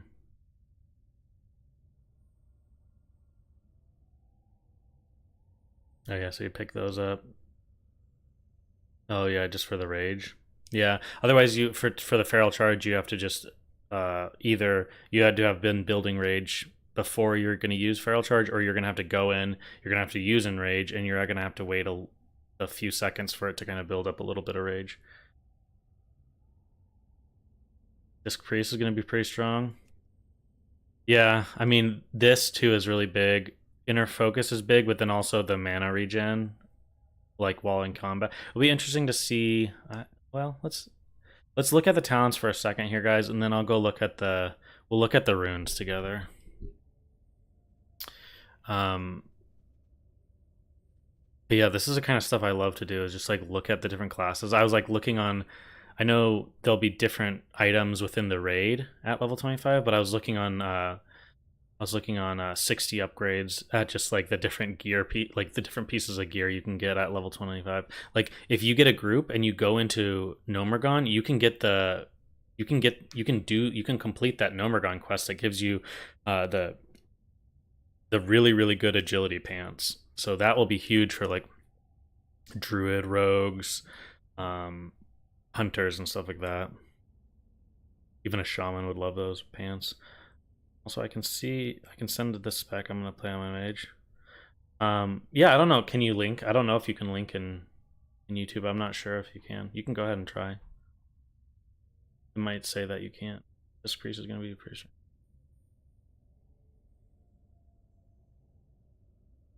Mind Flay is weak at rank 1. Yeah, I agree, but I feel like Mind Flay, it's almost like one of those things that you might just pick up for the slow. Because if it depends on how people like, I personally think it'll be a lot of fun to play Ashenvale PvP as kind of like a small little group. So maybe like 2 or 3 people, like 2 or 3 friends, and you'll just kind of have to synergize with the other people you play with. That's what I think is so cool about the rune system, is because like based on who you're playing with, you'll be able to switch out some runes or put other runes in, you know. So if you're playing with a warrior as a druid, you might be like, hey, I'm going to take the Wind Fury totem and try and stay in cat form a lot, so he gets that benefit. But you might also be playing with a mage or a priest or some kind of caster, and then you're like, hey, I'm going to go use, you know, X, Y, or Z. Thoughts on server layering and the addition of dual spec? Yes, I'm curious at how they do servers and layers, and if they're gonna just do like a mega server. I do think that the server stuff has kind of shown over time that servers don't matter as much as people wanted to put on at the beginning. Just because like when a server dies, it really sucks to just be on a dead server. So I think layering is kind of like a necessary evil. Like I don't really know if there's any better ways of doing that. Finally, there we got 10. And then my thoughts on what else did you say? Oh yeah, dual spec. Yeah, they did kind of hint at that. I'm First off, I'm glad that they're reducing the price of respecking, especially at lower levels. Because obviously, if the cap is level 25 and you're wanting to switch your talents around a few times, and you know that 1 gold respect is like not horrible, but then all of a sudden you're you're at like 10 gold, 15 gold, 20 gold, and you're like, yo, 20 gold at level 25 is ridiculous. So I'm glad that they're changing that. In terms of dual spec, I guess we'll have to just wait and see. Dual spec's one of those things that I think it could be a good thing, but then also it's like, think of dual spec and runes in raiding. People are just constantly switching and changing roles and, min maxing all that stuff. I don't know if it would be a good thing or a bad thing. I feel like rogues, this will be really big at level 25, right? Like improved sprint will be huge at 25. I guess you could play some kind of like sneaky stealth build, especially if you're playing with like a druid or another rogue or something, and you guys want to just go around and kind of like try and one-shot people.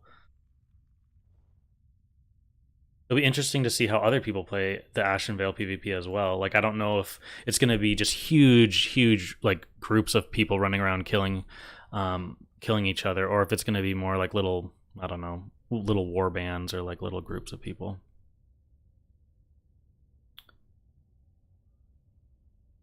This is your... Yeah, see, I can't see anything that you link. Arcane Blast, Icy Veins, and Regen. Was it for level 25? Since we're getting healing runes, I would go disc until PI, then go all shadow. Might even be able to... Yeah, I know what's popular for a lot of people to play is like, yeah, down into silence, and then they're still playing like, so they're like playing kind of a hybrid offensive priest, which would be really tons of fun. Let's look at mage though.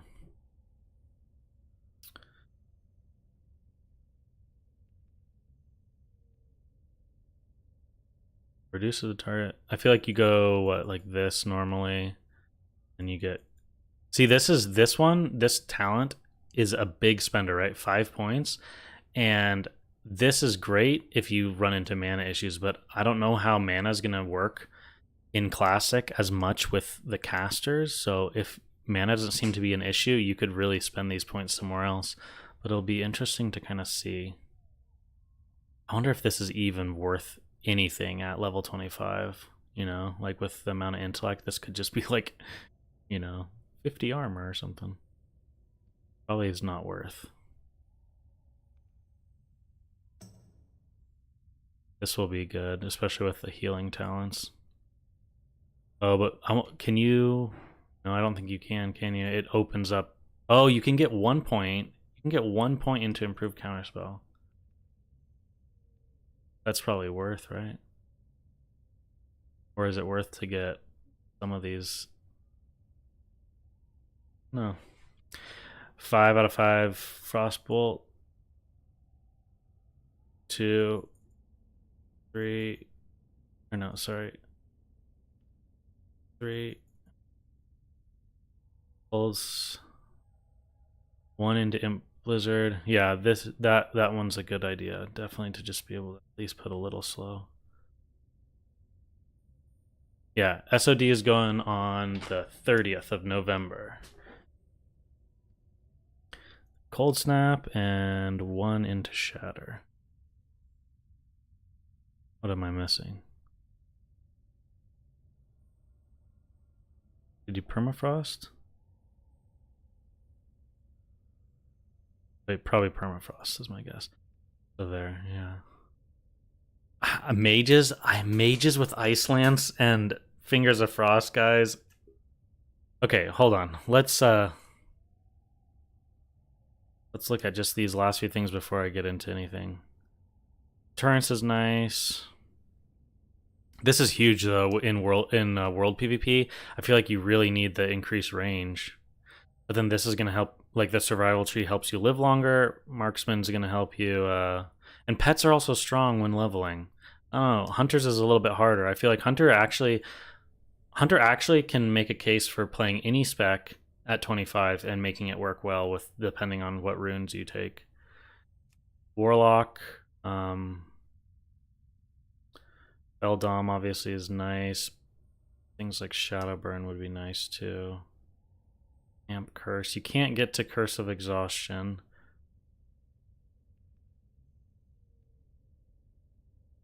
But yeah, doing a demo build with like a tanky Warlock would be a lot of fun at 25. Mage, I think we looked at everything. I just want to look at the... I kind of want to look at the... Okay, let's do this. Show that. We talked about Shaman. Let's look at mages for a second, because I was like, mages are already OP and broken without or with warriors. Yeah, exactly.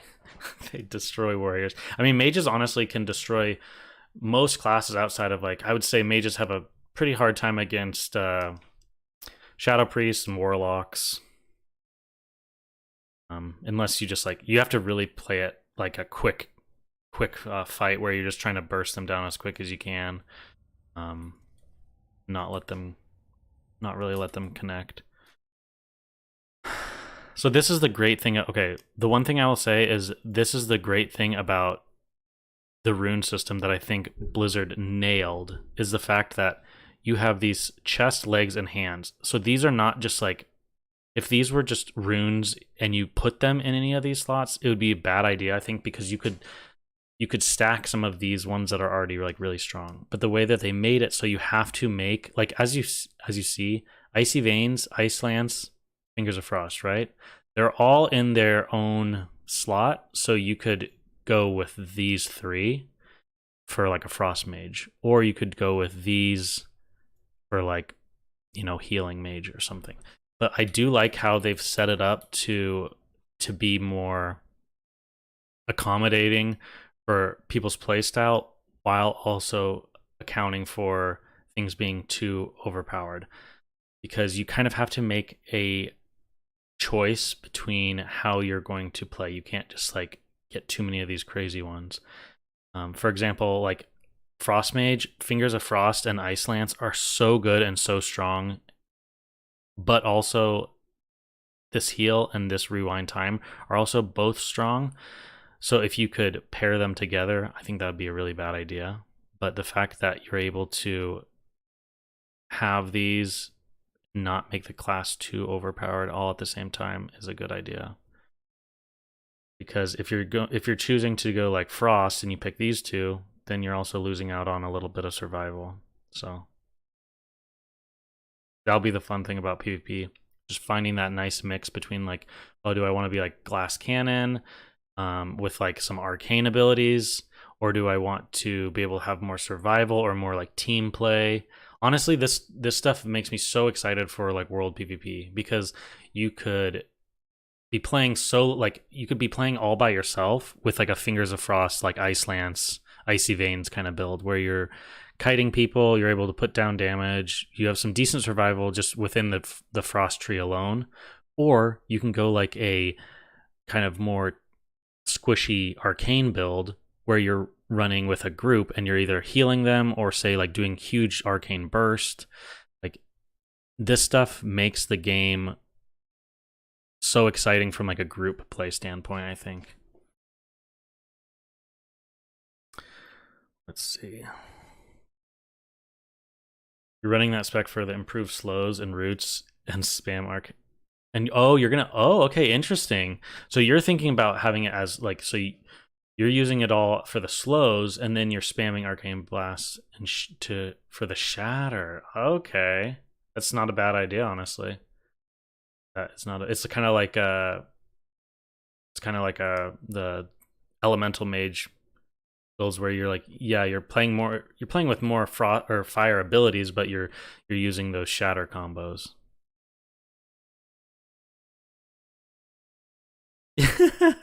Ice Lance is close to the worst thing they could have given mages. Yeah, I think it's really dangerous to give like instant spells. So for example, we're mainly a druid channel, so let's just talk about druid real fast. There's a reason why you don't get to stand there and cast Starfires, right? Or there's a reason why you don't get to stand there and cast Wrath very often. Because those abilities are fairly strong, but people will shut you down. So you end up having to kite, you have to put dots up and kite, or you end up using like a Moonfire spam, something like that, to quickly get an enemy down. But if you give mages Ice Lance, I feel like they are just going to be kiting gods, where like they're constantly they're never having to stop and really cast. They're just slowing you and spamming Ice Lance at you. I feel like it's a very dangerous combo. Burnout seems pretty powerful. Yeah, I think Burnout will be one of those things where it's stronger later in the game, if that makes sense. Just because, like, if you have essentially like a level 25 normally has like such a low crit chance, right? So increasing your spell crit chance by 15% is like good, but it's not that great at low levels. Whereas like if you already have a pretty high crit chance and then you also get to put Burnout on top of it, that's going to be a huge deal. It's kind of like the same thing with the druid. The druid one, Living Seed, like this critical heal and then getting the Living Seed on the target, it's good, but I probably would never use this at level 25. But I think this will be really strong at end game. The rich get richer? Yeah, exactly. Played Frost Mage back in TBC, and it was so easy to just kite with Ice Lance spamming. Yeah, and the problem too is like you have to think of a lot of the gameplay aspects of any class in Classic, right? Is like when you're talking about open world PvP or even Battlegrounds to an extent, it's so much of it is keeping someone in combat so that they can't re-stealth if they're a rogue, they can't switch gear over with item rack, they can't put on rocket helm, they can't switch trinkets. They like so much of it is about keeping someone in combat. And before you'd have to stop, you'd have to cast rank 1 Frostbolt to put them back in combat, or you'd have to use like a counter spell on like a rogue or a warrior. You'd have to do one of these things to keep them in combat. Whereas now Ice Lance, you're just running around constantly spamming Ice Lance. The only thing I could see the only thing that I could see Blizzard doing to make it less viable to do that is like have it be a fairly high mana cost. But even then, like I don't know if you. That's another thing too. I don't think you can downrank these abilities, right? So you couldn't spam rank 1 Ice Lance. I think it's just Ice Lance. I think it scales. I think the mana cost and the spell damage of runes scale with your level. So that actually is kind of interesting. So maybe Ice Lance isn't the play at level 60 for just spamming. Maybe you do have to kind of be more mindful of when you use it because it's fairly mana intensive. I don't really know. True, Living Seed wouldn't be good till improved regrowth. Yeah, it won't be. It'll be really strong with improved regrowth. Just that, kind of low rank regrowth spam. I think it what it was like rank 5 or something that was really good. And I think the fact that I would be shocked if Blizzard isn't removing the buff cap, because with all this new stuff, you wouldn't be able to deal with the buff cap anymore. So it'll be nice to be able to play a druid and actually be able to use your hots. Druid seems like it's going to be garbage for Season of Discovery, I'm convinced. Okay. I agree and disagree, okay? Let me kind of say my piece, I guess, on this.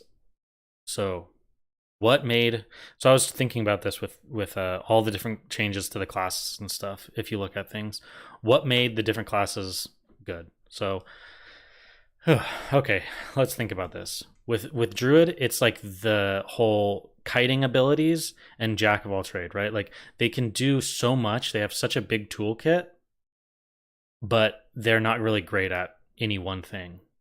Now, what you're kind of doing is you're making them a lot better at one thing. Like say you are playing Feral. You're making them a lot better at one thing, but it's still not going to be good enough to compete with, say, a rogue in PvP. But you're also not really giving everyone else a bigger toolkit. So to me, and this is coming from a Druid main, right? Like I'm still going to play Druid. I think it will be a lot of fun, but I really think that Druid is actually going to, out of any class in the game, maybe you could say, well, not even Shaman though.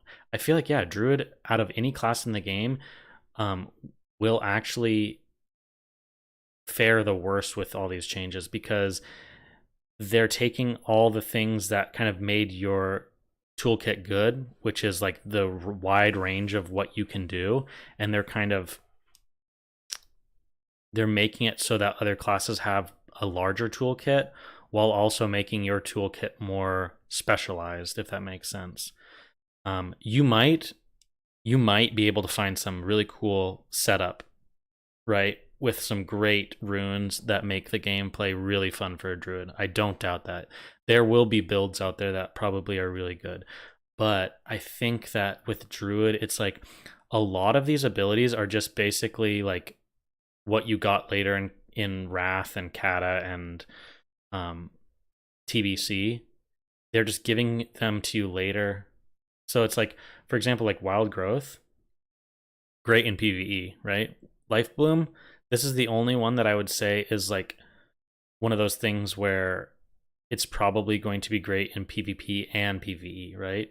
But also, then I have to make a hard choice. Life Bloom over Skull Bash, right? And you have to understand too, global cooldowns are in scarce demand, or like they're in high demand for classic druids, right? You're constantly like going in and out of form, you're charging, you're running away in cat form, all this, or in travel form. I don't know, even with this global cooldown change, I don't know if Life Bloom would be what you want to pull over Skull Bash. It's hard to say. Like I feel like Druid is kind of in a weird place where maybe once we start playing it in the game, it feels really good, and I was just completely talking out of my ass. That 100% could be the case, but I feel like this is at least their level 25 toolkit that they have available to them. I don't know. I would have liked to see a shapeshift thing. Like that is probably the one biggest thing. Like if I could have one thing for a druid, it would be a shapeshift rune that reduces the cost of shape shifting by a huge amount. Like I would take that any day for PvP because like a, the biggest problem with Druid is just mana efficiency with shape shifting. You're a bit bummed that they're doing dual wield enhanced instead of two hand. Yeah, I don't think that doing dual wield enhance is a problem, but I think that doing dual wield enhance while simultaneously neglecting two hand is the problem. Like if they had two choices where you could choose like, oh, like a really good, like, you know, they have shield mastery and they have dual wield. Why don't they have two hand specialization? They should have something like you know, and they might later down the line, but it would be nice to see kind of a thing to give two hand shamans a little bit more love.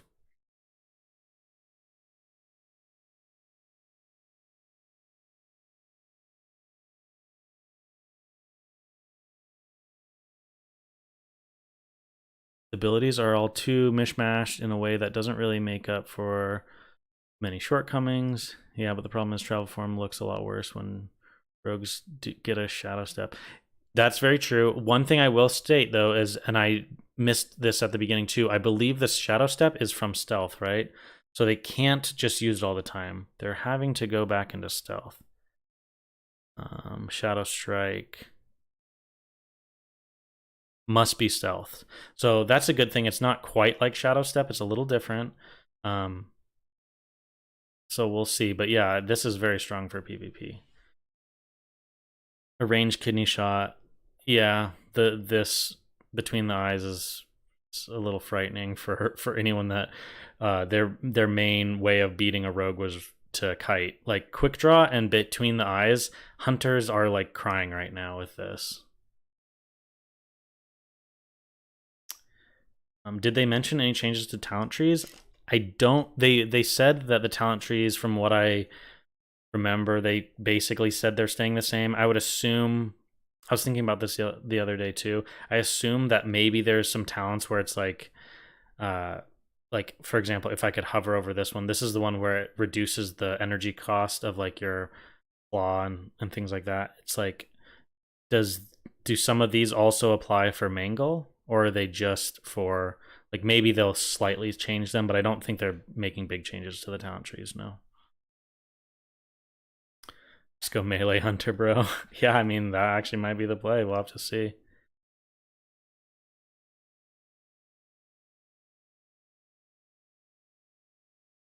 The direct strike without small print. True, but it is it's a teleport, right? So it's you're teleporting behind them. So say you're in a fight, right? And I don't know the range on this. That's a problem. If you stealth, you use your vanish or whatever, and you're able to teleport behind, then that helps you close a gap. Obviously, you then have to use your vanish for it, so it does come at a bigger cost than just like a shadow step. This also is very interesting for druids because it's like, just keep fairy fire up, bro, right? If you keep fairy fire up, they're not going to be able to do this. So that's kind of nice. Keep fairy fire up and they won't be able to teleport. Sorry, I'm trying to catch up on some of these guys. I really do try and read everyone's comments and chat with you. I think that's kind of the benefit of us having a smaller stream, as we're able to chat. Problem with stuff like Skull Bash is it destroys your ability to beat melee. How do you beat a rogue when your most powerful rune is just useless against them? Yeah, true. I mean, it's gonna be situational. It's like a dueling tournament, right? Like if you play, like, a dueling tournament is fun to watch and it's fun to take part in, right? However, you cannot conflate a dueling tournament with like world PvP, right? Because a dueling tournament, you're like, I'm going up against a hunter next. I'm going to have, you know, a pet trinket, so he tries to eat traps. I'm going to have a frost reflector trinket so I can get out of a trap. I'm going to have, you know, like, you plan to fight this class. And I think that's kind of how runes are too. If you're able to know what you're going up against, and also this is why say rogues or druids even, or even a mage. Like I mentioned this in a video that I did. Like those classes where they can reset a fight could be able to change things, like change the fight in a huge way for themselves by resetting and switching out runes, right? So say you're a, let's just say you're a shadow priest, right? And you're running around in the open world and a warrior charges in on you, okay? Okay, let's not use a warrior because they can berserker rage out of your helm. But let's use a rogue as an example. They open up on you. You wait for for their kidney shot. As soon as their kidney shot falls, you rocket helm them, right? Now, as your rocket helm is on that target, you drop combat and you're able to switch over your runes into runes that are going to specifically help you beat a rogue. It'll be interesting to see how much that plays into the game. Because, for example, there are some classes that can reset fights very easily. So, like a rogue, you could just sap, or you could wait in stealth, put on the things you want, and then open. Same with a druid. You could sit in stealth, put on the specific runes that you want. So this is why I think that runes definitely need to cancel stealth. Like if you're putting on a rune, it should take you out of stealth. But then the same thing could happen with a mage, right? They could sheep someone. You're sitting there sheeped for, 20 seconds. And then during that 20 seconds, they're able to put on a full set of new runes. So those are all things to think about too with the rune system. It's kind of, it's interesting. I don't think it's going to be balanced, but I also don't think it needs to be. I think it's going to be fun to just see what kind of crazy stuff people will get up to. Going off the level 25 Season of Discovery, I think shamans are going to surpass druids as king of hybrids. Yeah, guys. One other thing to mention too is this bad boy. Let me look real fast. Assault buckler.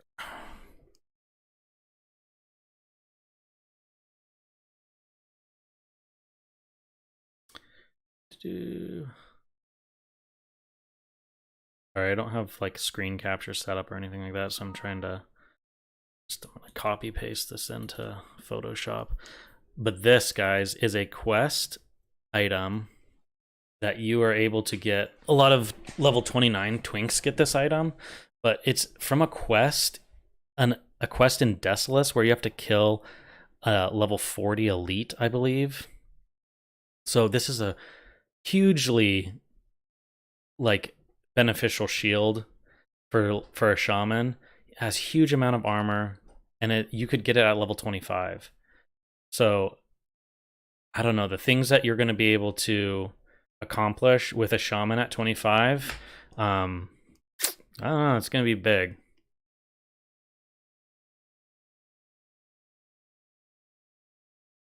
Theron with the talents at 25, there's just no way to build where you don't get dumpstered by either rogues, warriors, shamans, or locks. Yeah, I think Druid is going to get much better at the next bracket.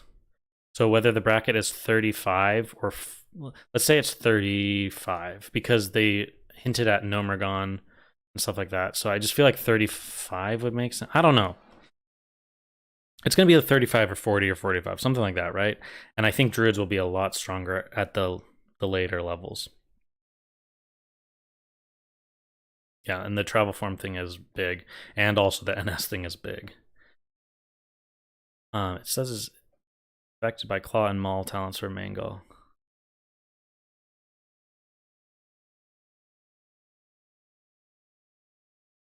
Oh, okay. All right, that's interesting to see.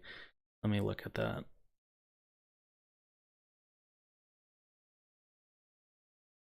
This ability benefits from and triggers all effects associated with Claw and Maul. Good catch. Okay, yeah, that makes sense then. So yeah, I don't think they'll be changing the talent trees at all, probably. I think Biss Hunter is going to be Master Marksman, Kill Command. Let's look at Hunter real fast so I can kind of see what you're talking about at the same time. And are you talking specifically at 25 for now? You think this Hunter is going to be Master Marksman? Okay. Kill Command. Sting.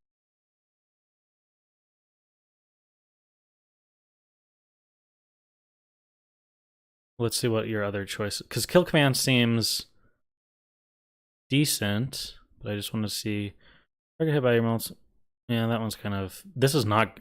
This actually is really bad for PvP. Because sometimes you don't want a dot on your target, right? So this is like a troll. This is like you would be trolling in PvP if you took this. Like maybe you could make a case for like battlegrounds where you're just trying to do as much damage as possible, but this would be a bad idea for the most part. Oh, and then this is like a melee. So you're saying Kill Command, Marksman, and let's see, what was your last? Chimera Shot. Oh yeah, Chimera Shot will be great, right?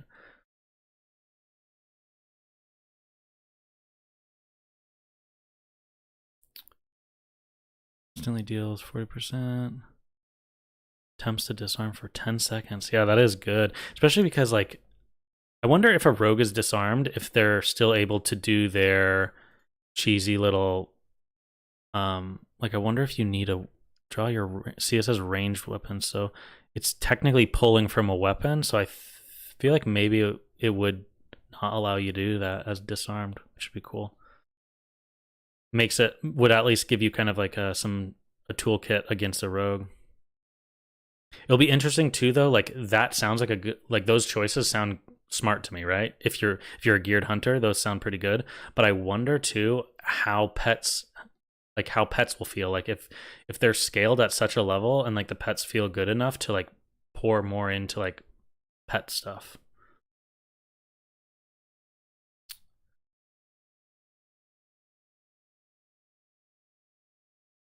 This is gonna cost. Oh, about the Shadow Strike. Yeah, I wonder what the energy cost will be too, or the cooldown too. Like if the cooldown's like 2 or 3 minutes, then someone's probably like, meh, I might not take it.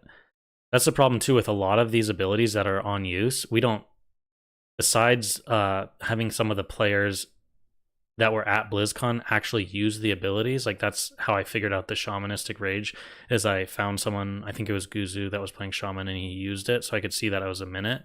But some of these things, we don't know the cooldowns on them.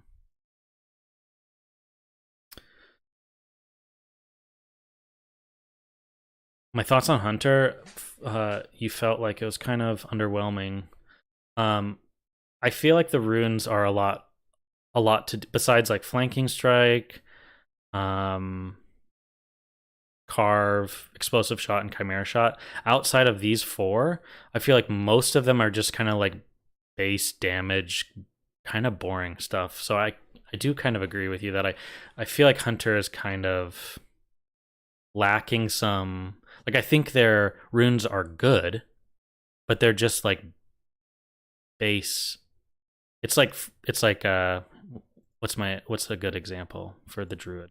It's like this, where it's like this is a great talent, or a great rune, I should say. This is a great rune, but it's not necessarily exciting, right? Whereas Star Surge might be kind of shit. You know, you might not take it, but it at least is it's like a cool ability that might have some uses here and there. And also I did notice this, launching surging stellar energies. It doesn't say energy. So to me, this almost sounds kind of like a druid's version of arcane missiles. So we'll have to see. I don't think I didn't see any druid use this, but maybe I just haven't watched enough streams. Let's see. Sorry, I'm trying to get caught up with some of the stuff you guys are talking about. Does Feral get Wind Fairy weapon? Yeah, they get this, Wild Strikes, which some people are calling Wind Fury. I agree it doesn't need to be completely balanced, but a lot of changes don't feel very thoughtful to the spirit of vanilla for me. Druid changes in particular feel very ham-fisted. Yeah, I feel like a lot of classes, it was just like, oh, what did we do for that class in Wrath. Oh, we gave them this ability. Okay, well, let's try and throw that in there. So, I mean, we'll see. We'll see how things play out. And I think that's too the beauty of Blizzard currently. It does seem like they have been listening to the community on certain things. So I feel like if people are outspoken enough, they might kind of at least be willing to change things in the future. Like, for example, if this season of Discovery goes off and people really hate one aspect of it, I'm pretty sure Blizzard won't implement that in the next season or the next thing they do. Oh, they already said the next brackets are 40, 50, and 60. Really? Okay, that's awesome. 40 then. Yeah, Druid will be pretty good at 40. I mean, mounts change things up a little bit, but yeah, travel form, NS, all those kind of things will be nice. I think Hunter is going to be really strong. You can beef up your damage and your pet so that PvE enemies will be punished for CCing you because your pet will tear them up. That's true. That's true. I think Hunter's, like I said, I think Hunter's runes are good. I just think they lack a little bit of that. Like, think of Mage and Warlock's. Mage and Warlock's kit is just so bananas. Like, so many new abilities. Like, even Druids, like, you're getting some abilities, but none of them are really like completely new. Whereas like Mage has some just, like regeneration, like mass regeneration, Living Flame. They've gotten so many things that are like, even if Living Flame is kind of trash, like some people have said like, oh, this doesn't seem like this will be that good. I mean, it's still something new.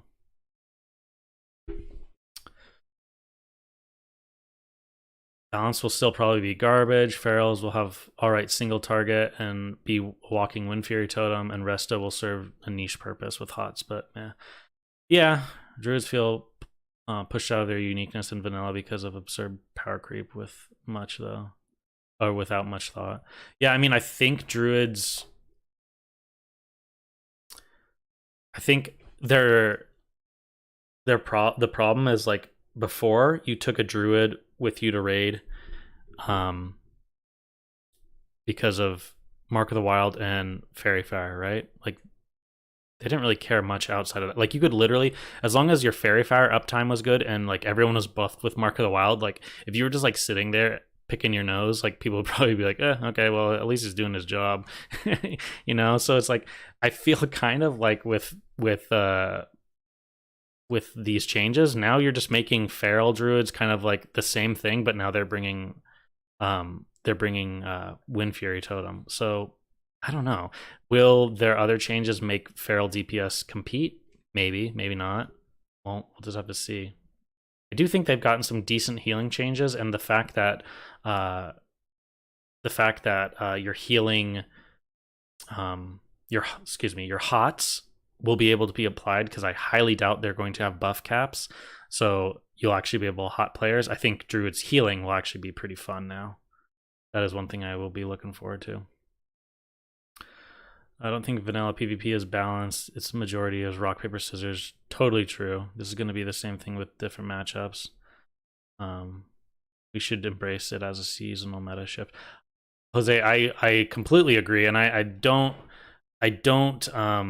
want to seem like I'm just complaining too much. I'm more just like bringing some stuff to light, because I too am extremely excited, and I know that things aren't going to be balanced, and I'm totally okay with that. I realize that, maybe Ret Paladins are going to come out as like people are going to realize Ret is just so crazy, and so many people will play Ret. But what is the difference between that and what you have now? What you have now is just everyone plays a warrior, right? So it's like, I'm okay with things being different in the season, and then, next season they realize, oh, we overtuned Ret too much. Next time we'll do something different. So I'm okay with things how they are so far. Druids still have no AoE damage in Cat and updated AoE threat in Bear. Yeah, no AoE damage for Cat, and so far, I mean, besides Swipe, it doesn't really look like it. Again, you have to understand, guys, too, and I need to even say this just for myself. We have to understand that these are what Blizzard said will be available in the game at level 25.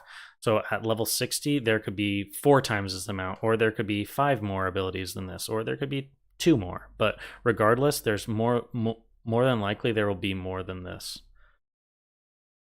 Do you think HP will be increased? People will get clapped. I mean, I agree. Like the burst in PvP already is really, really bad at level 60 with people in Nax gear. So I don't know what they're going to do about that. Explosive shot over Chimera. The disarm is kind of bad because you need to be at range to disarm. Yeah, I mean, you'd have to kind of weigh the pros and the cons of both and figure out what you like. It might be one of those things too that on paper, like Chimera seems good, but then you've been playing with with explosive shot and it just seems a lot stronger.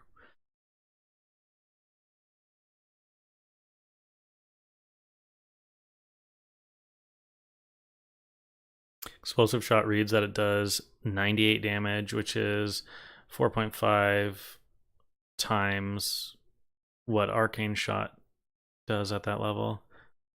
Yeah, well, an arcane shot historically is kind of trash, right? Like it's just more of a filler thing.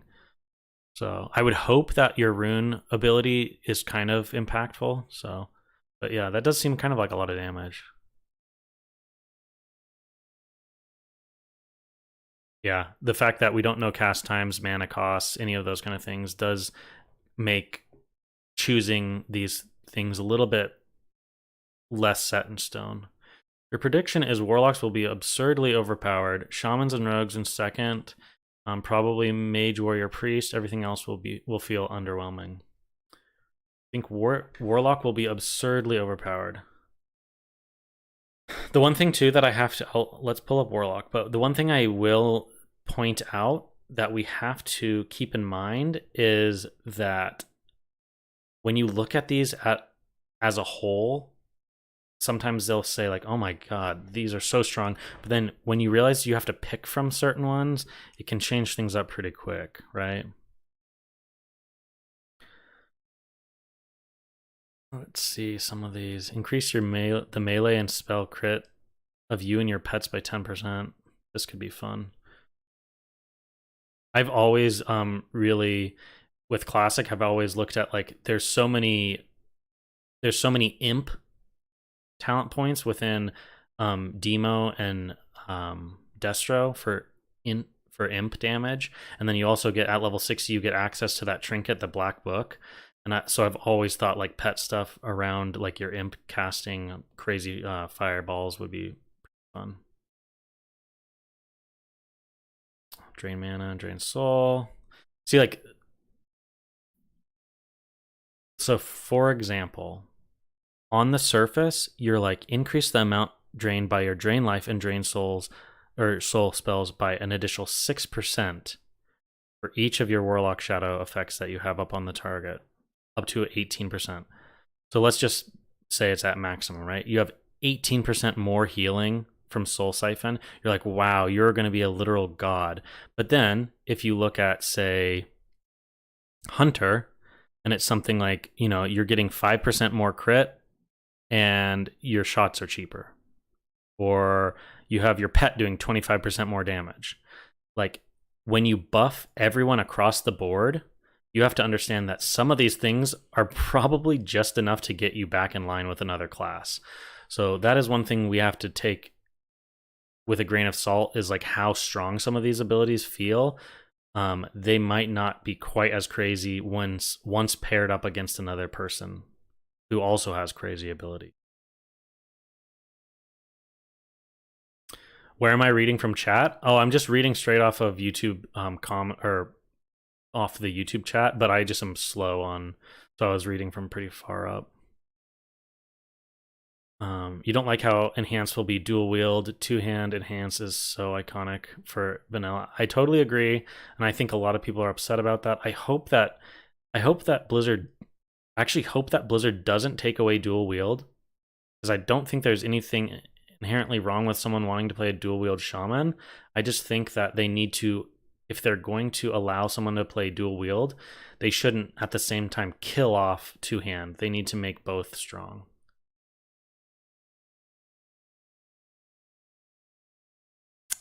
Happy that Shadow Priest got a good AoE. Yeah, Shadow Priest AoE is seems very strong. They've got some good good tools for that now. Flanking strike with a Black Bear is going to be insane.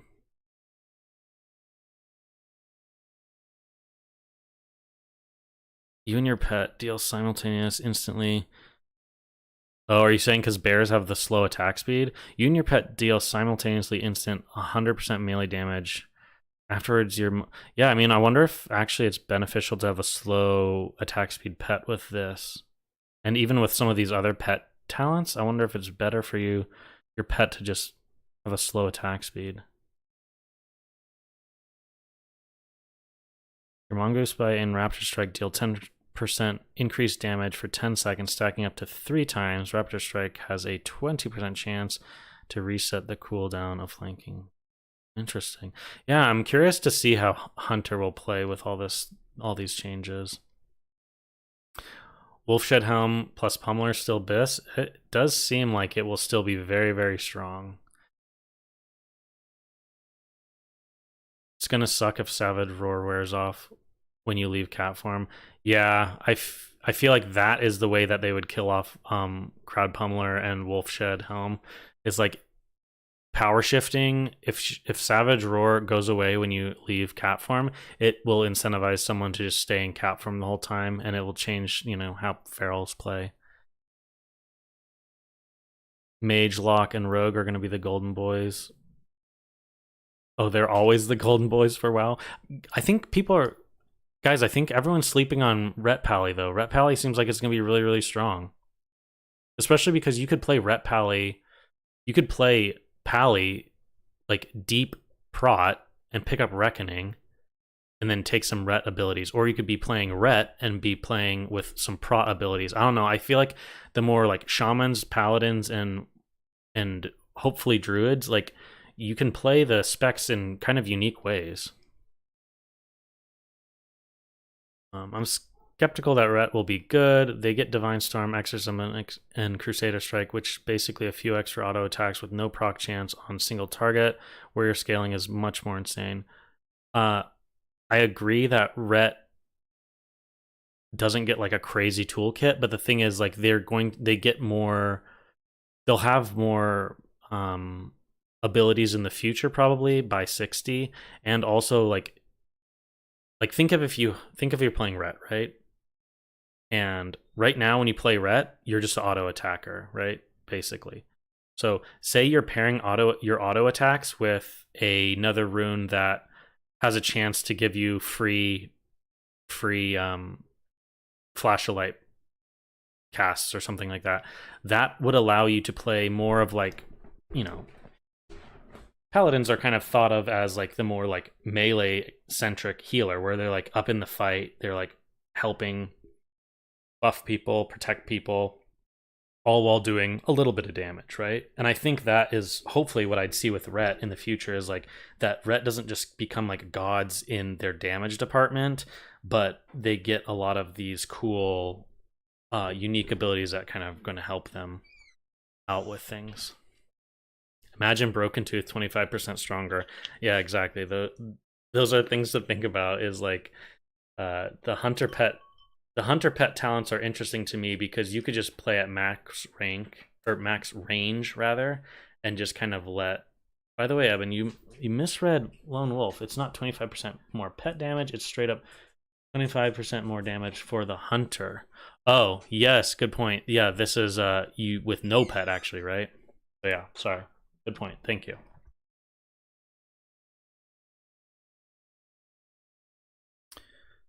Sniper training, which gives you... Yeah, I think Hunter's damage is going to be, in PvE especially, is going to be very good. Not to be that guy, but in PvP, couldn't you just play all the range damage bonus on Hunter? Then if target gets to you, feign death, and swap gear macro to become melee Hunter? I mean... Oh my gosh, guys. Zach, you have a great point. So in my mind, right? Oh my gosh, you're blowing my mind because I was thinking of I was thinking of these slots, right? As like, oh, you leave combat and then you're like reapplying, you have leggings of the bear on, and you have flanking strikes on your leggings of the bear, and now you reattach sniper training onto leggings of the bear. But what you're saying is flanking strike is on leggings of the bear, but if you feign death and in your bags you have leggings of the wolf or whatever, and it has serpent spread on it, it just, yeah, you get it right away. That's crazy. I didn't think about that. That is so crazy. If you can actually do that, that would be so broken. Yeah, they get to melee range, you just put on your melee abilities and then just start meleeing them. You'd essentially have 6 runes at all times. That is crazy, actually. Wow, Hunter with Feign Death would be so broken then. I feel like there has to be some kind of cooldown or some kind of, I don't know. That would be nutty though. And same thing with like other classes too. Like you have mages can like reset a fight with sheep. You have, I mean, rogues could do the same thing with vanish in terms of a hunter feign death. I think feign death though is probably, if it does work that way, that would be the strongest, followed probably by rogue vanishing. Um, some of the other classes would definitely have a harder time. They'd have to like kite you out before combat, or like they'd have to like get a fear on you. Like a shadow priest would have to get a fear on you and then drop combat. Yeah, they should just, if they go through with these changes and how it's going to work, it's going to be just like season of combat dropping, where you just are constantly kind of trying to drop combat and get on different runes.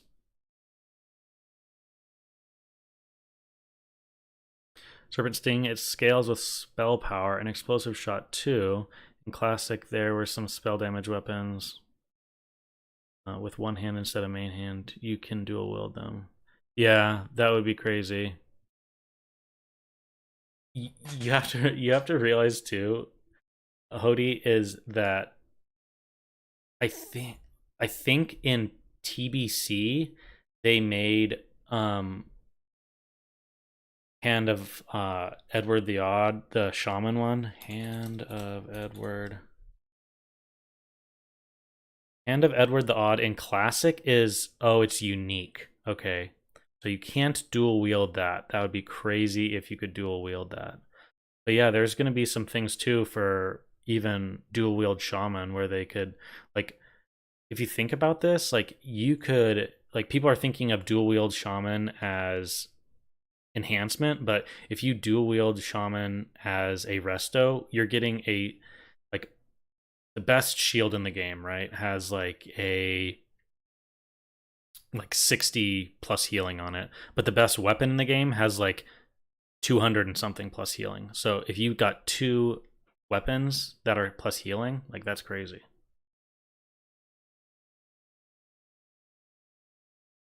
Thanks. I'm severely worried about switching my main to hunter right now. Yeah, I mean, like, if that is the case where you could just switch like that for hunter or the other classes like rogue, that's crazy.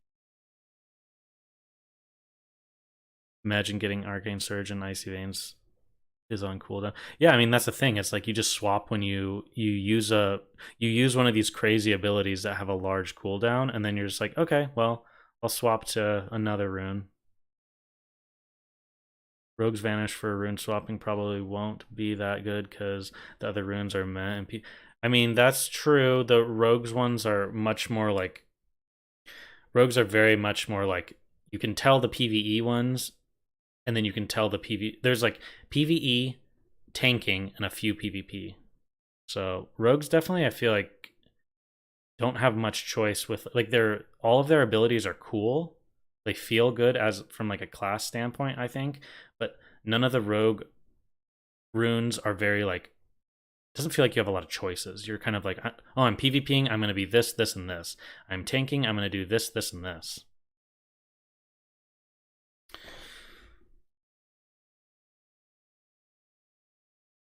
no shot Resto Shamans dual wield over Healing Rain. But see, that's the point. It's like situational. Like, do I think that they will take Healing Rain most of the time? Yes. However, there could be situations where you want to, like, say you're tank healing, right? Like, your job is they just want you to tank heal. They just want you to bomb massive heals into the tank, right? You'd want to go dual wield specialization, just get as much plus healing as you can. Or I mean, maybe you would even be going, because yeah, healing wave. You might even go overload. I don't know. It's questionable. That's the thing. There's different choices. But also, one thing I was questioning, which I don't know if you guys know the answer to this, but increases your chance to hit what with both spells and melee attacks by 5% when dual wielding. This says nothing about you can dual wield. I think dual wielding is just. I think dual wielding now is just going to be like something you learn. I don't think you have to get this dual wielding specialization to, just like you don't have to have shield mastery to equip a shield, right? This is just buffing your shield. This is just buffing dual wield. I think you can dual wield anytime. Maybe what they'll do is they'll make it so that the two-handed, the axe and mace talent also makes you be able to dual wield. Maybe. We'll see. As far as I know, the only healing weapon like that is rank 14, where he's used it for flask set. I think you can I think you could dual wield the KT mace too. I think it's not unique. Maybe it is though. I don't know. I forget what it's called.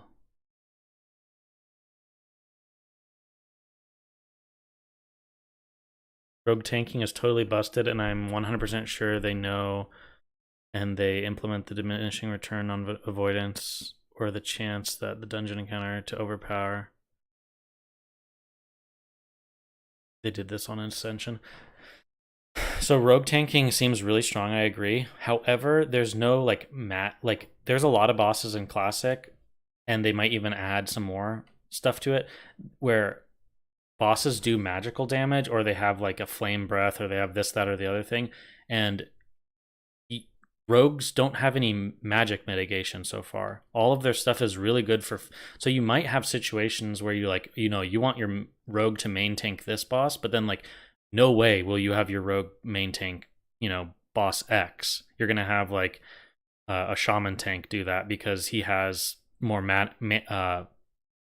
what am I trying to say? He has more damage mitigation. Because for example, shamans, as a shaman tank, you have Way of the Earth, where you get 30% increased health, but then you take 10% reduced damage, and it's 10% reduced damage across the board. It's not just on physical, so it's also melee, or I mean, excuse me, that's one and the same. It's not just physical; it's also spell damage, and then you have to understand that shamans also have a talent in the Ellie tree, which reduces damage they take from, I believe, frost, fire, and nature damage by 3%, 6%, and 9%, I think.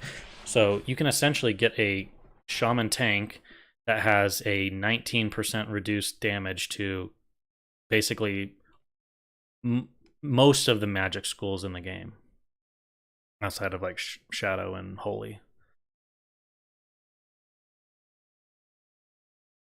Two-handed talent might be the dual wield. Yeah, that's what I'm kind of thinking too. Imagine Ellie shamans with Overload, Earth Shield, and Lava Burst. Yeah, I mean, there's some crazy stuff that you'll be able to do. Like Lava Burst and Overload, obviously super, super strong. But then even in like a situation where you look at Ancestral Guidance, where 25% of your damage is converted into healing, this is going to be interesting to use at some times. Like I could see this like in some boss mechanics where there's a lot of like raid-wide damage. This could be nice. And then also this would be a very nice thing for like fighting, let's say like Arathi Basin, right? You're fighting at Blacksmith and you go and you pop this, so you're helping with heals, but then you're also just pumping people with damage. I think Elemental is going to be super strong and super fun. However, I think this is great that it's looking like this with how Blizzard has set things up. It's like you kind of commit to things, right? You can commit to like playing a really aggressive shaman build, but then you're like with getting these really aggressive abilities, you're also missing out on some of these more like really good survival abilities like shield mastery, way of the earth, and uh things like water shield would be much better in certain situations for Ellie Shaman, right? Where you're more tanky, you have better mana regen when getting attacked in combat, and you're able to survive longer. So, like, if you're out in the world and you're playing solo, you might want to be more of like a defensive build.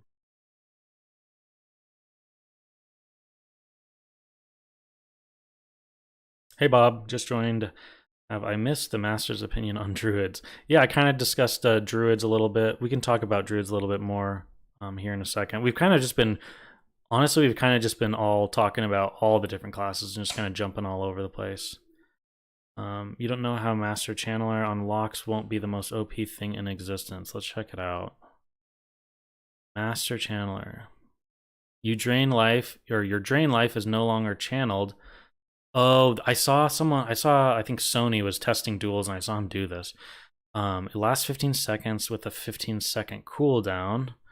Consumes 100% more mana, or costs 100% more mana, and heals you for 50% more each time it deals damage.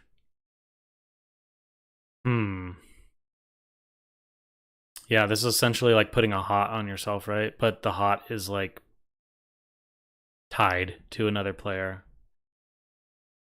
This sounds really, really strong, but you have to like with warlocks, so much of like their playstyle is dependent on like, you know, finding that fine balance between like spending too much mana and then having to mana tap and then like recovering health.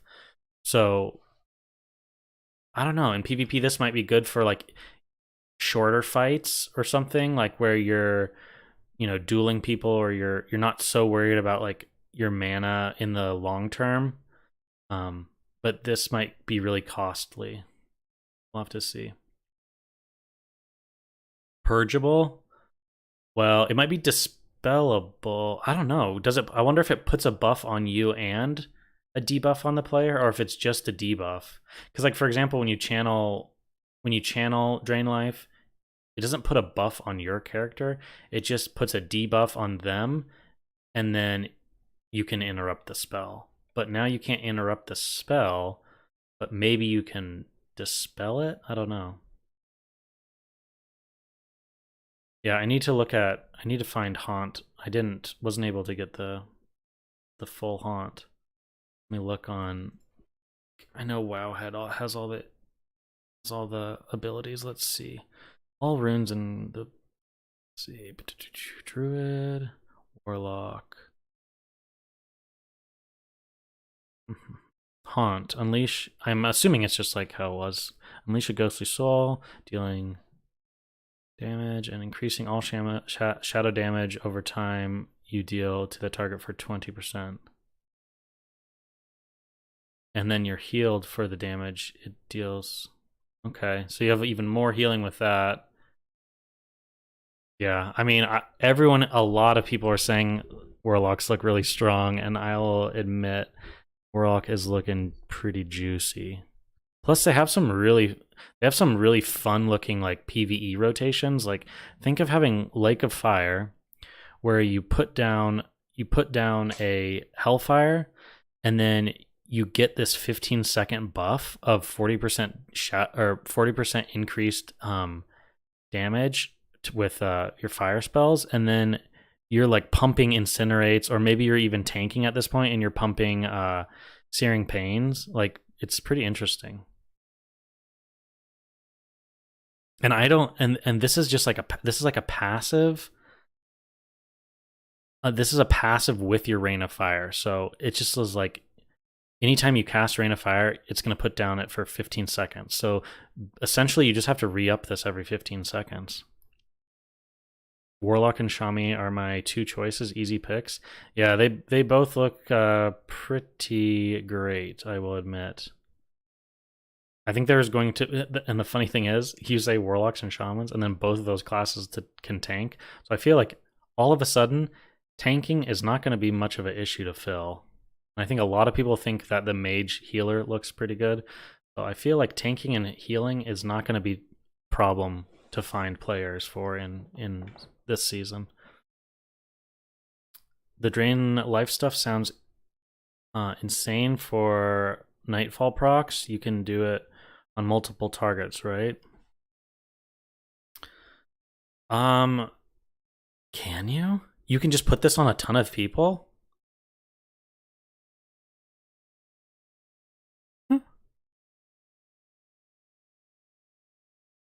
So it's 15-15. So it's basically like it's like a null cooldown if you're okay. Yeah. Good point, good point. That's interesting though. Like these two, like you can see kind of what Blizzard's doing. Like so say you're playing a tank warlock, right?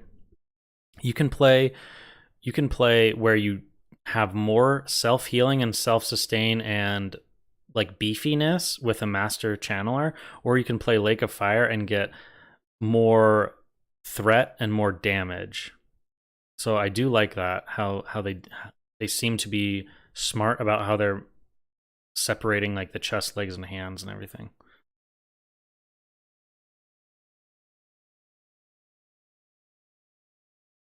I think Destro will be fun, but Affliction with SL will be OP.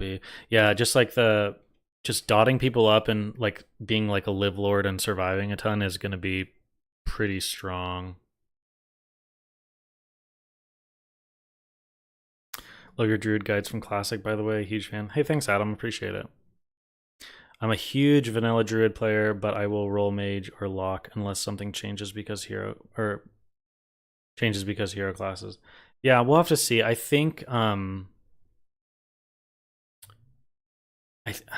I think too people have to understand, and I keep saying people, but I'm including myself in that. I have to think about this as well. These all look amazing and great, right? But this is for level 25. We might be sleeping on, like, for example, one thing I noticed, right? So why do you think this is? Why do you think when we take, where is it? Priest, right? When we look at the priests, why is there nothing that says anything about shadow form? Have you noticed that? None of them are shadow form, right? And why is that? Because we don't have shadow form at level 25. I'm very confident that by the time we get to the level 40 cap, there are going to be some runes out there specifically for shadow form. So every rune that we see so far in the different classes, and I think this is really important to think about, and it's kind of actually just dawning on me now. Every rune we see for classes right now at level 25 can be used. Okay? So think of any ability that you get at a higher level.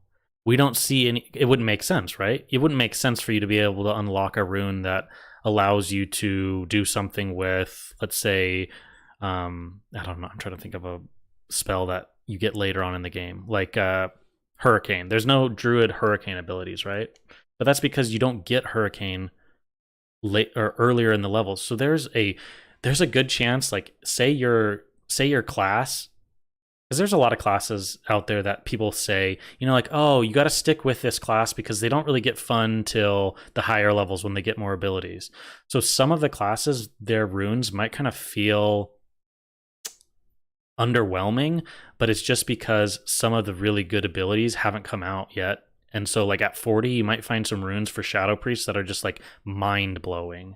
And I think some people are like too quick to be like, oh my gosh, Warlock looks amazing. I'm going to play a Warlock and I'm going to main a Warlock. And then the level 40 content comes out and you realize like, oh, Warlock, most of their really good stuff is at the lower levels, right? And now Warlock doesn't have as many exciting things, or other classes have caught up, or blah, blah, blah. So I think that's one thing to think about.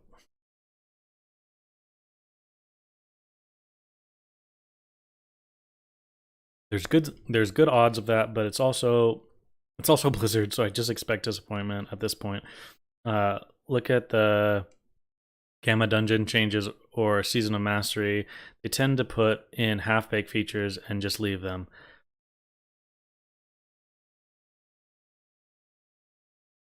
Yes, I agree, but I also disagree. I agree in terms of the fact that I think you're right about Blizzard and everything, but I think we also need to understand that so many people said we're not going to get any changes ever to Classic, and then we got the first Season of Mastery, right? And it wasn't really that well received. Not many people played the original Season of Mastery. It was pretty dead. I ranked. They updated the ranking system, and I ranked rank 14 on. It was one of the servers that died before I transferred over to Jamgabar, but I ranked on some. It was like. I have no idea. I can't actually remember. But I played on Season of Mastery, and that server was super dead, right? But it would have been easy for Blizzard to just be like, this isn't working out. Season of Mastery didn't do very well. We're not going to do another Season of Mastery. Let's just continue on with something else. So I will give props to Blizzard for being willing to try things. I did not expect them to even do this kind of work on Classic. So I'm actually very excited about that. Barman Shanker?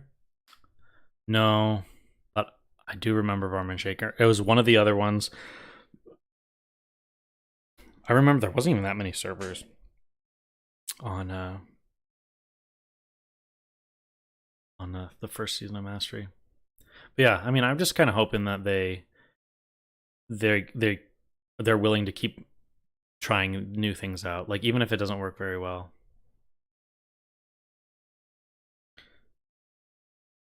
Let me just look real fast. List of Season of Mastery.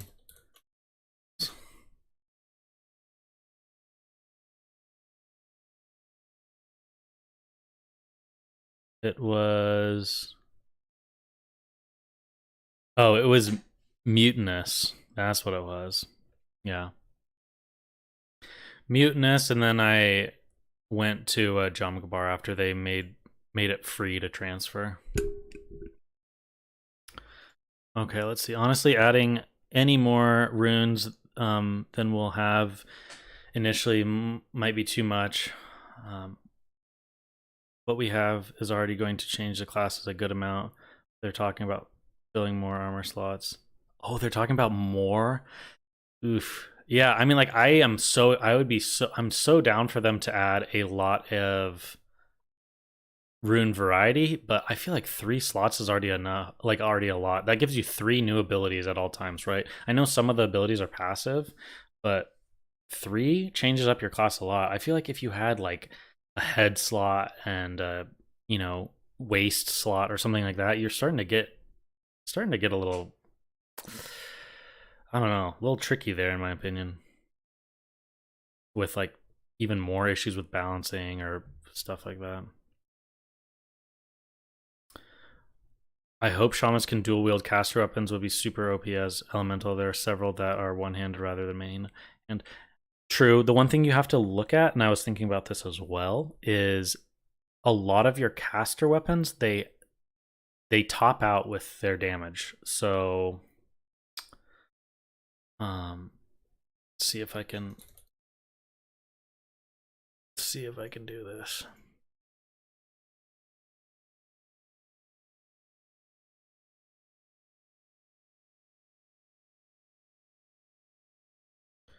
Screen capture. Move that up. Okay, here. So if you look at these weapons, here. I'm not prepared, guys, for stuff. Okay. If you look at weapons, right? You go in here and you go one-handed. So something like King's Fall, 73 DPS, right? And then you come down to, like, if you notice, this is actually, funny enough, this is actually one of the highest DPS that I've seen. Normally they're like around 41. But you come down here, see, High Warlord's Mace, 41. This one, 41. Edward the Odd, 45, a little higher. But almost all the caster or healing weapons, they top out at 41 DPS. Even if it's like End of Dreams, 43 DPS, right? So like it kind of limits the usability of caster weapons. Now, one thing I will say, guys, which I don't know, I feel like a lot of people know this, but maybe I'm sending out some secret tech right now. But this axe is amazing. Okay, this axe, the lifesteal on it scales 100%, 100% with spell power, and it's a heal. So it's not only doing damage. So if you have 100 spell power, it's now hitting for like 150. Okay, and it's not only hitting for 150, but it's also healing you for 150. Now, if you have 2 of these weapons, I feel like that would just be, because there's no proc cooldown, so you can get this to proc back to back. Like if you just have this in one hand, like say you're a paladin. I've seen it on a paladin before, and it will proc like twice in like a matter of like 3 seconds, and then it might not proc for a while again. But it can proc back to back, so it doesn't have like an internal GCD. So if you had 2 of these weapons and you were wearing, some of this, like some of the hybrid DPS stuff is like, let's go down to the Stormcaller stuff. You're getting bonus damage and healing on these pieces of gear while also getting your strength and agility. So it's like, essentially you could be playing like a hybrid spec, and that would be a lot of fun as shaman. So shamans with dual wielding would be tons of fun. And I also still think shamans with a big juicy Might of Menethil could also be tons of fun if they introduce enough fun runes to it. See, okay, guys, I love doing this kind of stuff because I'm just constantly thinking about these kind of things. Think about this. Let's get back to what we just talked about a second ago. We said there's no reason for Blizzard right now to be adding in runes into the game when you don't have your abilities, right? Well, let's take a peek here then. Okay, look at this. So, talents. Okay? Stormstrike. You don't get this until much later in the game. Is there...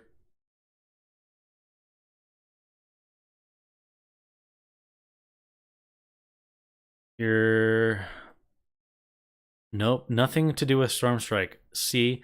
So, people are complaining about them hating on dual or a big, juicy, two-hand shaman build, but it's just because Stormstrike's not available yet. I feel like they're buffing, or they're giving you the dual wield. They're giving you the dual wield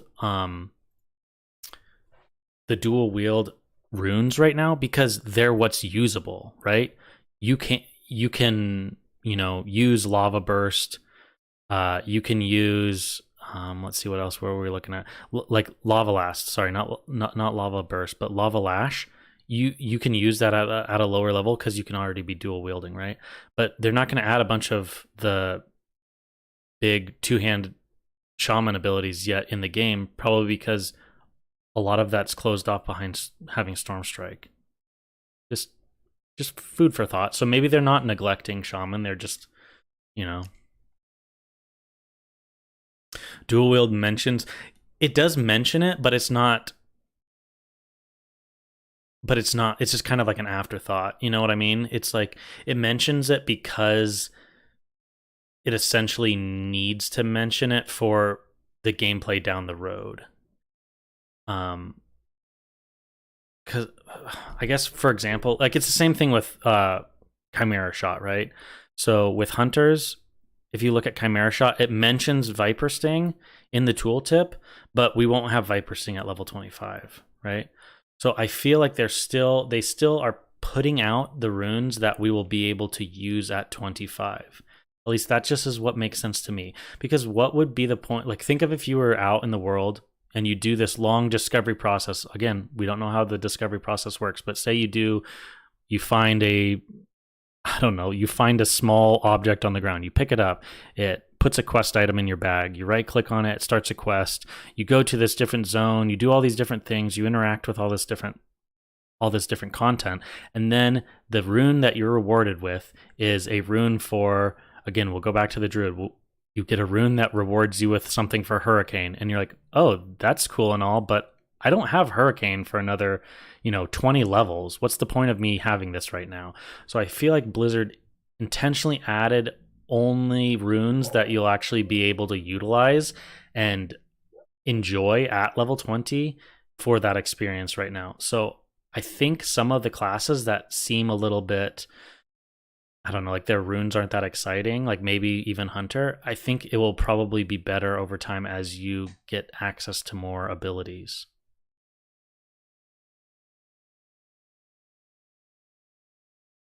Casters don't care about weapon damage. Casters only care about spell damage. 100%, totally know that. I'm just saying more about like if you were going to use it for like a hybrid build where you actually care about, you like want the DPS from the weapon, but also you want the spell damage for like a shaman.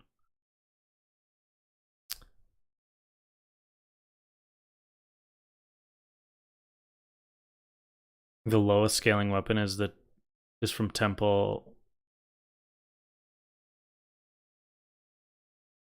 The lowest scaling weapon. Hody, I'm a little confused on what you're saying there. I think the lowest scaling weapon is from Temple. Are you saying for like the lifesteal weapon?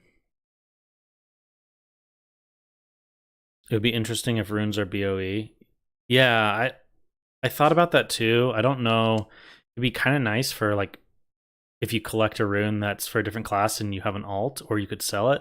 But I also think that could really have some bad. I feel like that could really hurt the game, because then you'll have people that just like stay in the capital and they just like buy gold and then they just like buy their runes that they need, instead of like the whole point of the thing is like to go out and do these things and interact with the world as a player. So shamans care more about offhand damage than the main ham damage. They use spell. Oh, okay. See, this is new to me. I never played a dual wield shaman, so because they want the offhand for lava lash. Is that what I'm kind of getting? Oh, interesting. Okay. Yeah. Okay. I mean, having a dual wield shaman with like a really good one-handed weapon and like a Hand of Edward the Odd to get those like instant cast procs, and then throw in a lightning bolt would be pretty crazy. Hoping I can finally play Druid 12921 in endgame and SOD. What do you mean finally play a Druid? Like it'll be your first time playing a Druid in SOD, or you're saying you want that build to be like viable in endgame of SOD? I feel like with druids, it might be beneficial always to be playing some kind of Heart of the Wild spec, because Heart of the Wild is just such a good overall ability. So then when you are constantly switching, so like if you go into deep, like say you're playing at level 60 in Seasonal Discovery and you're playing like deep balance, you're kind of pigeonholed. Like even though you have runes, you can't really switch to feral runes and do decently, right? But if you're playing Heart of the Wild, even if you switch over to some balanced runes, you still will be doing fairly well. It's just more about like what gear you switch into, right? Just because of the stat prios and everything with like intellect and stuff. So all things to think about for sure.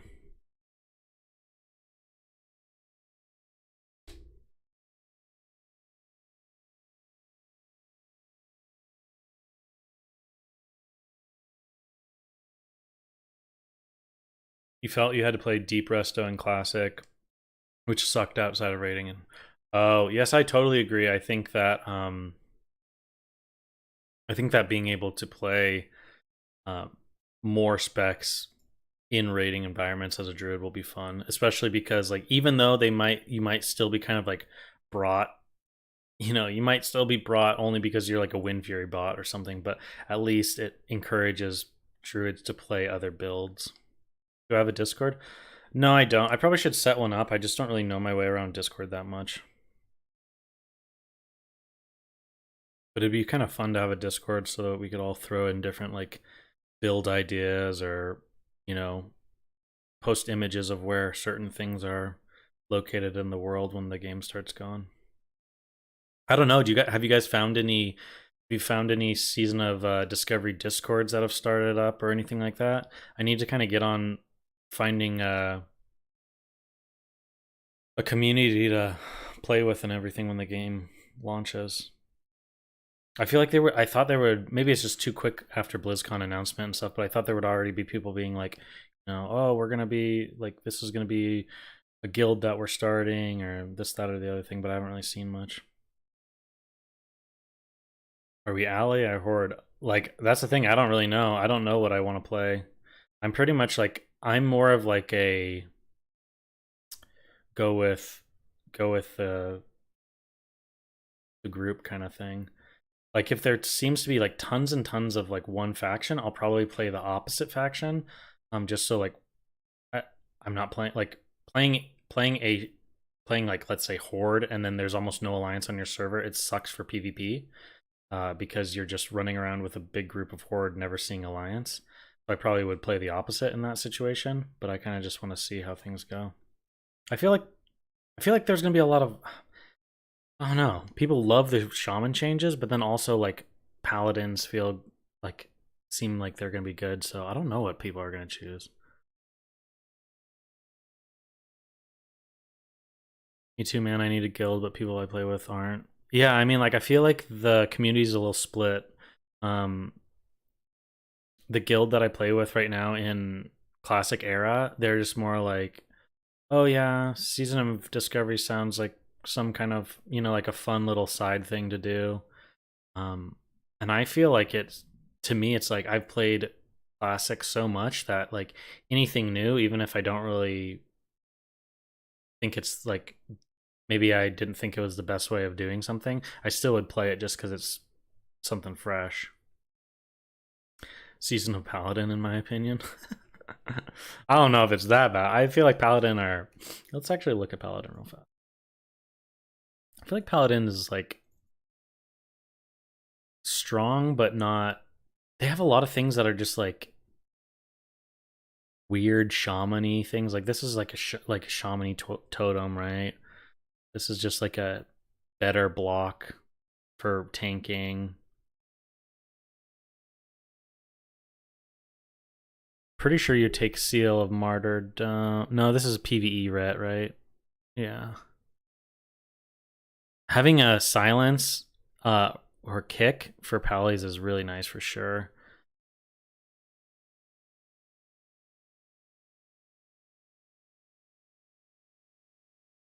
So yeah, I wonder if you'd like if you could make something work with like uh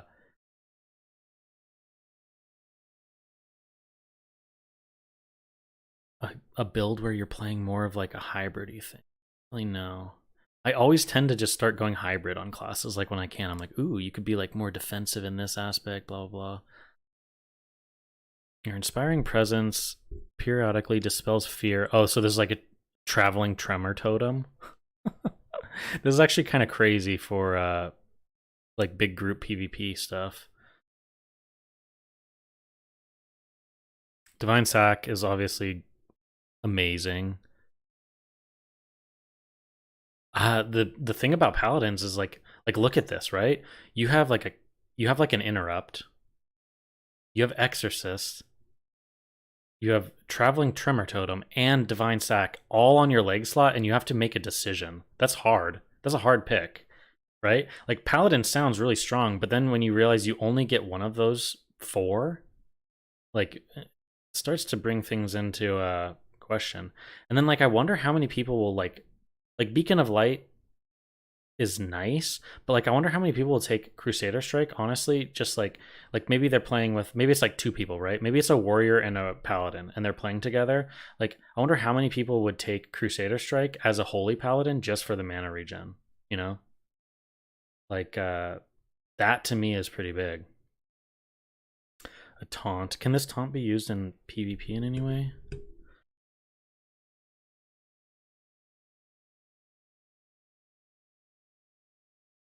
No, not really. I was trying to see if it was had some weird side play. People keep mentioning Shaman and Paladin being insane. Did everyone go gloss over Fury Warriors basically get a 50% physical damage buff? I'll be honest, I looked at Warrior just slightly and people were saying like, oh, it looks kind of boring.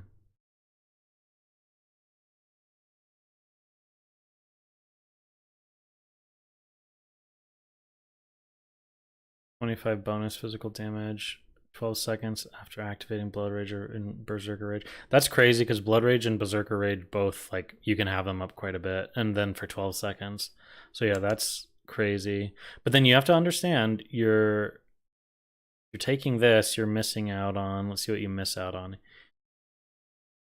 Gain 3 rage blood from, that's pretty good if you're rage starved a lot, but I mean, I don't know. I feel like in a raiding environment, warriors are pretty juiced up on rage a lot, right? Or am I wrong? See, honestly, warrior is probably the class I have the least knowledge about. Warbringer, this is some like wrath stuff or something, right? You can just use in any stance. Oh, and we'll remove all movement impairing effects. This will be really nice for them against like a mage. While wielding two-handed weapons, your attack speed is increased by 20%. Damn, that seems big too. That'll make a two-handed fury or something, like maybe a little bit more viable for the people that want to play that.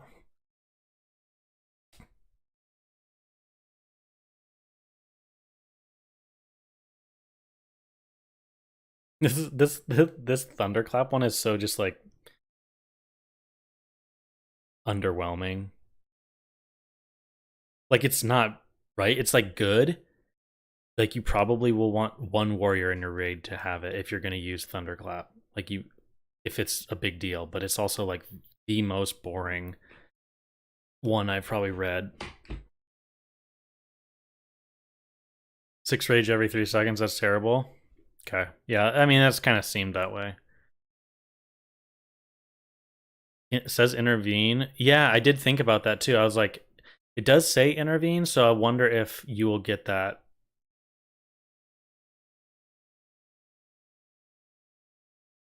Single-minded fury. While dual wielding your physical damage and movements.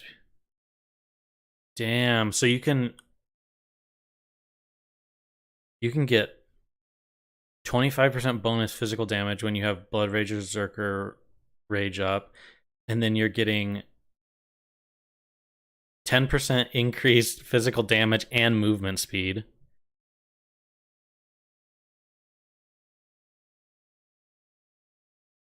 Generate 25% more rage from all damage you deal. But am I wrong? Or single-minded fury, you would be generating more rage regardless anyways because you're dealing 10% more damage, which is because your white attacks are going to be more damage, you're generating more rage. Is that how that works?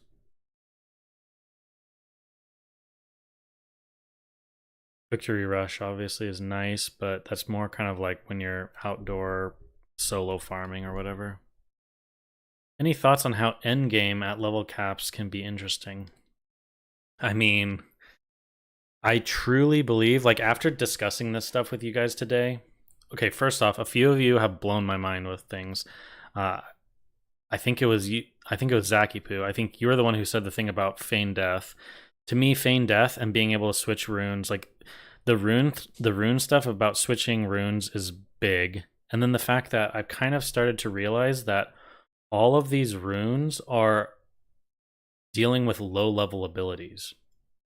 So I feel like we don't know what kinds of runes are out there. I think there are so many runes out there that they probably have planned, but we just can't see them because of like, oh, this class doesn't get this ability. Let me just look real fast. I know you can do like classic WoW druid abilities. So we were talking about how druids kind of feel a little bit underwhelming, right, in some aspects. So let me look at this real fast.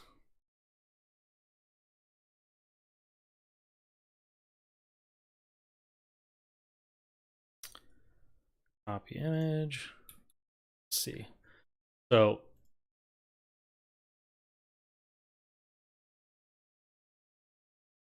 we are going to be able to get all the way to these abilities. So for example, dash. Dash is huge in PvP. We won't have dash at level 25. There could be runes with dash.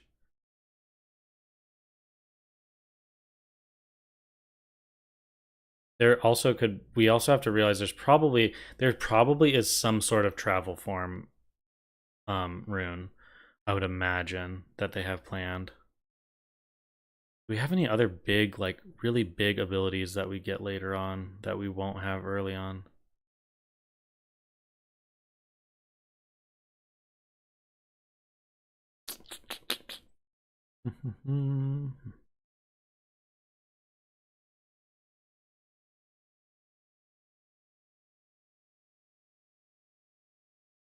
We don't know a lot. They might implement more for the next phase. They might add new mechanics to bosses. They can do anything with that. Sky's the limit. I know that's what's kind of like I haven't been excited.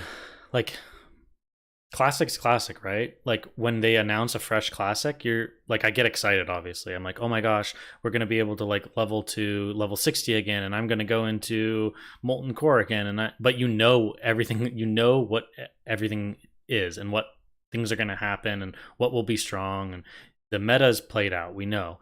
But with all this stuff, even though I might not like agree with exactly how Blizzard's implementing certain things, like it at least is exciting, right? Like do we not have Star?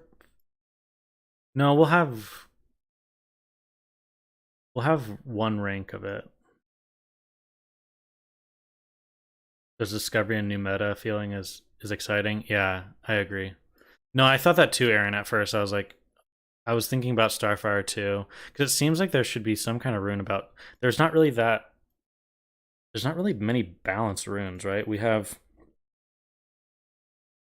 There's this, which is kind of balancy, but even like playing balance in WoW, you don't really use Wrath. You use Starfire, and I mean Star Surge is questionable because I don't even really know like I don't know the cooldown on it, so it might just be like this filler thing you ever do every once in a while.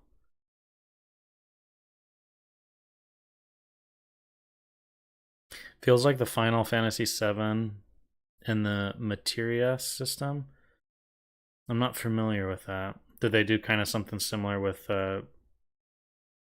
like getting spells or something? Just looking forward to grabbing the flag in Warsong at 25 and running from 10 red valleys. Yeah, it could be the case. It could be the case. That's the other thing too. Like they want Ashenvale to be kind of the PvP hub. And then the other really cool thing about Ashenvale that we have to think about is I hope they don't let you queue battlegrounds from the cities. I would love because if we look at Ashenvale map classic.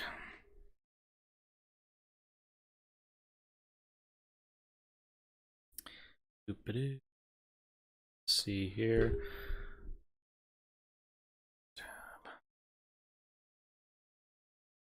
If you look at Ashenvale's map, right here, actually don't think it is this. I think it's like right around here or something, is the Alliance a Warsong Gulch queue, right?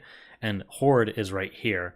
It'd be so fun if you had to queue for Battlegrounds in one of these two locations, because it would just encourage PvP to be happening right here when you're queued. I mean, Ashen Vale, for their choice of the like kind of max level zone, is such a good idea. I think Ashen Vale is going to be a lot of fun.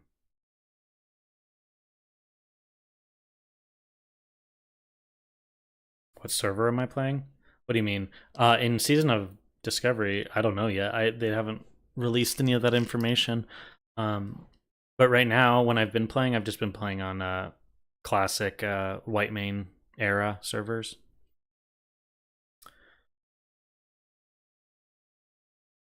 You socket spells in the slow of equipment, and it's a very old game. Okay. You also get Warsong Gold to rep apparently in Ashen Vale. Yeah, I heard that too, and I believe there's some PvP gear comes from it. Yeah, the cool thing to think about with Ashen Vale is, one, like you said, there's the Warsong what am I trying to say? The Warsong rep rewards. I don't know if they're gonna adjust those at all or change them. It'd be kind of cool if they made like a level 25 version, because the other ones are like level 18, but they're still pretty good. I was looking at them last night. Like the rings, like you could do double rings for Druid. Let's actually pull that up. Okay. I need to get better with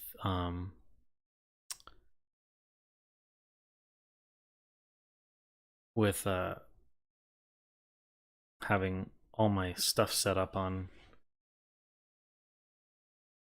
my computer for streaming.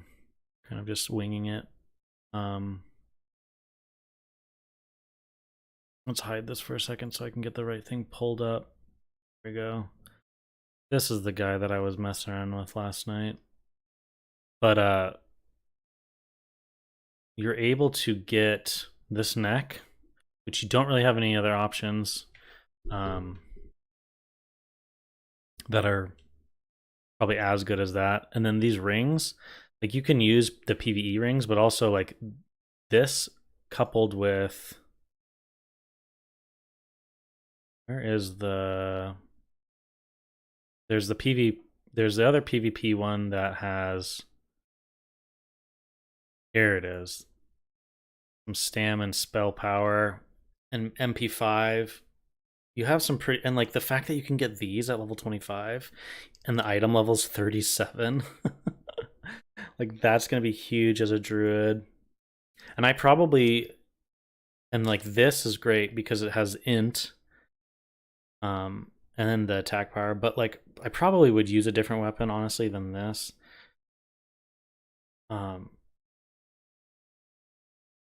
wonder if there's any way. Okay, you know how people are like absolutely ridiculous in this game, where it's like you think people wouldn't do this, but people will find a way. I wonder honestly if people are gonna fill like a raid and like go out and try and kill the furbolgs and get medicine pouch. Like I know they're like, the mobs are like in their 50s, but if you have enough level 25s, can't you kill them? Like you know what I mean? Like I feel like people will find some way. Am I playing hardcore? Not really. I mean, I've played here and there, but it's not really as much of a focus as mine. I really like to PvP, and I also really like to kind of go mess around and do some solo stuff here and there in dungeons, and I would die too much.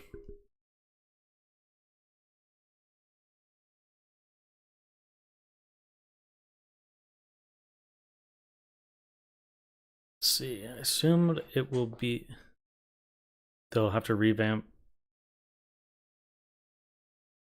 Oh yeah, yeah, they said that they'll have the revamped ranking system in the game, which is gonna be nice. It's definitely faster to rank now. I'm ranked 12 on my shaman on era, and it was pretty easy, but yeah, we'll see how it goes. I think it'll be it's a good change overall. They said they're adding new rewards for both reps. Ooh, that'll be interesting to see. So do you think they will do Arathi Highlands as the next PvP zone for the next phase? Well, let's actually take a look.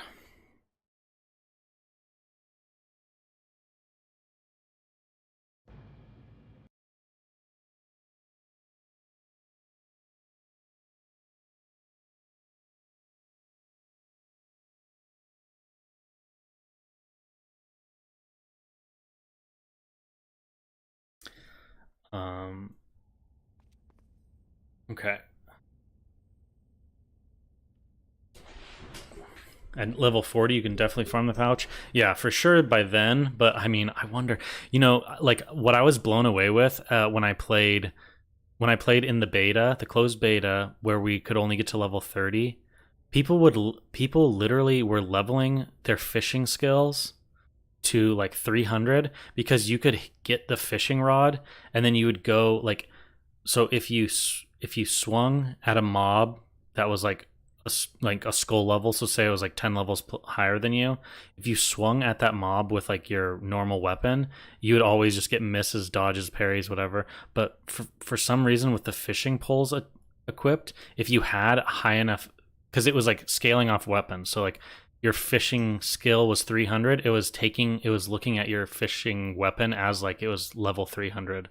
So people were literally going out and beating the shit out of mobs that were like 10 levels higher than them with like a fishing pole, just in order to try and like get a few like green items to drop so that they could disenchant them and get higher level disenchanting mobs, or I mean mats. Like people were doing crazy things in the beta, and so I just feel like at level 25, people are going to find some wacky ways of getting higher level gear or getting access to things. And I feel like that's kind of what I'm so excited about. It's just going to be so crazy to see what kind of weird things people get up to. What are my thoughts from gear from quests? On level 25, you can do the test of lore question that gives you. Do you know what the mace is called, Hody? Because we could look that up. Classic players figure out everything. Yeah, I think it's just like where there's a will, there's a way. Like people just, like for example, the Furbog medicine pouch is really strong, right? But you can't use the on use heal at level 25. So maybe people won't care as much, but I still feel like some people, oh, it's the Windstorm Hammer. Yeah, I remember that one. That's what a lot of twinks get, right? It's like the one-handed hammer. Yeah, that thing's super super strong. Yeah, there's so many things. The final passage. Yeah, can I just, does Atlas loot just allow me to? I don't think I can. Just I always just look on Atlas loot through bosses and stuff, but um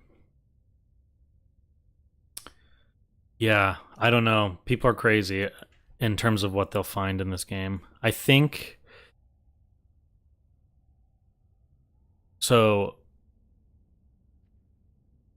They talked about what they kind of previewed Nomergon and was it Scarlet Monastery that they kind of had leaks for. So neither of those are like a good level 40 zone though, right? Like trying to think of where they would.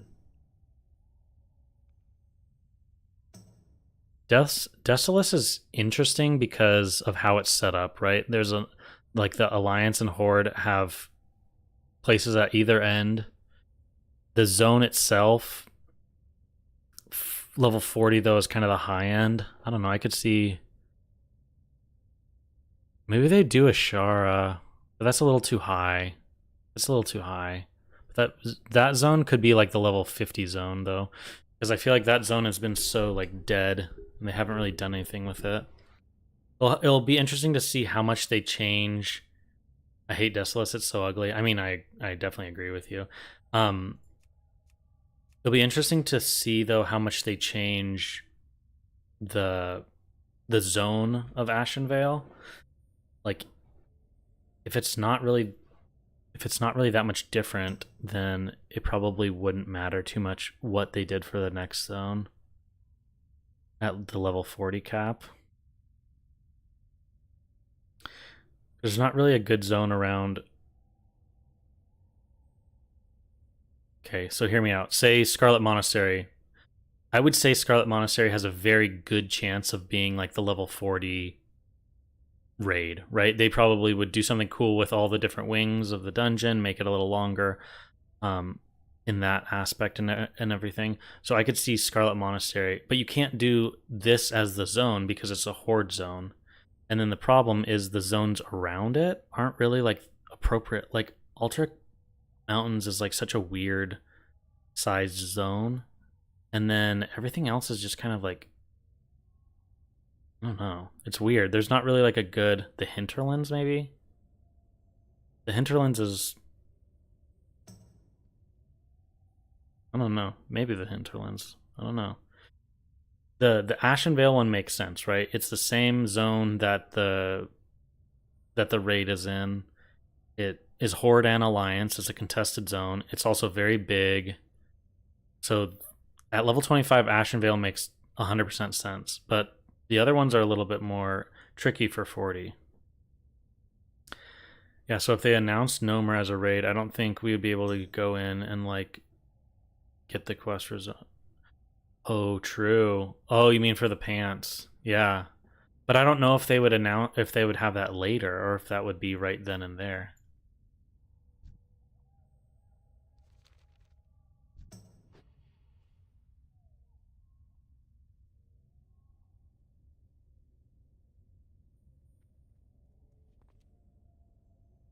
There was also the Karazhan Crypts teaser. I know that was crazy. I feel like Karazhan Crypts has to be an endgame, right? They couldn't do it any other way. It just wouldn't make sense. I think if they want us to be switching runes mid-duel, they need to make the change less gimmicky. Right now, it gives me crazy macro vibes from private server. Yeah, you'd have to have some pretty like unique ways of quickly switching, because think about switching constantly. You're like, oh, like you would have to be like pulling things down to your bars all the time. I feel like people are gonna have to have macros regardless, but maybe Blizzard, what would be nice if Blizzard just added a little like in the panel in like general, they would just have like a glove thing that you just pull down and it would just have your glove, and then anytime you have a rune it would just switch to that one, so then like you don't have to macro it, but then you don't have to, like not everyone has to have macros and stuff, which would be.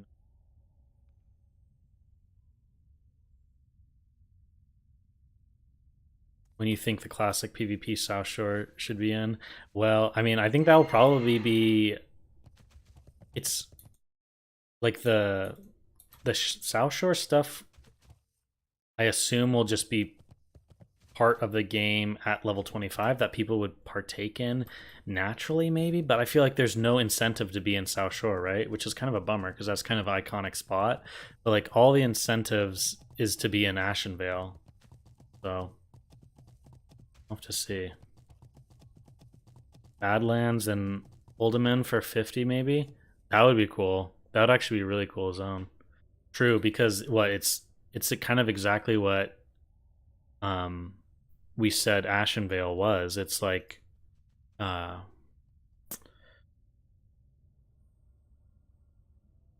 it's like two factions. It'd be nice if the Alliance got like a light path somewhere though, right here or something. But yeah, it's like two factions, contested zone, has the dungeon in it. And Uldaman has the ability for them to kind of make it feel bigger.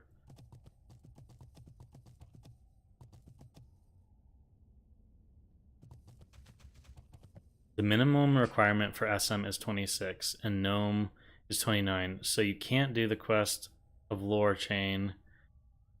The highest dungeon is going to be BF, Stockades, and Shadowfang.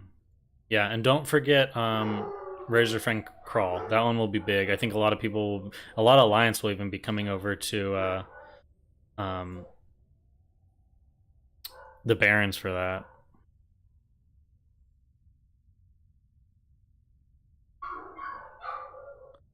Let's see. Is there anything that you can use though? The shoulders. I feel like everything might be just slightly too high. Ooh, this could be decent for at least at the beginning. 30. Yeah, things start to get a little bit...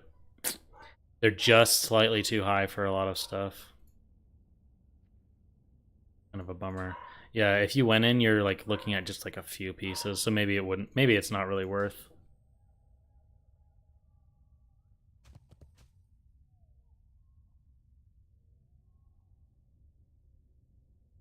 Could have Dead One Pass be the 50 zone and do the crypts. I haven't done anything in Dead One Pass really. That's true. I just, to me, the crypts, like maybe you could do like a wing of the crypts could be at level 50, but I feel like to me, the crypts just feel like it makes sense to be a higher level, like a max level thing, but maybe not. What will you play inside? Like, what class am I gonna play? I'm gonna play a shaman, a druid, and probably a hunter. But druid will be my main.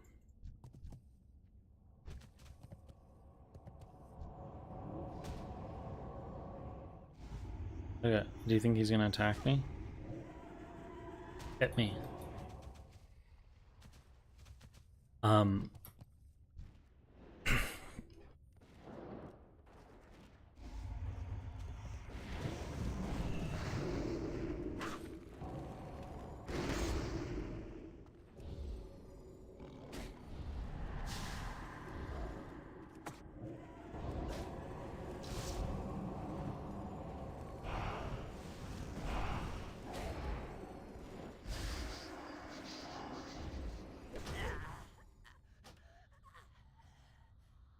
They only ever attack you when it's unfair. Okay, let's see. We'll kill him though.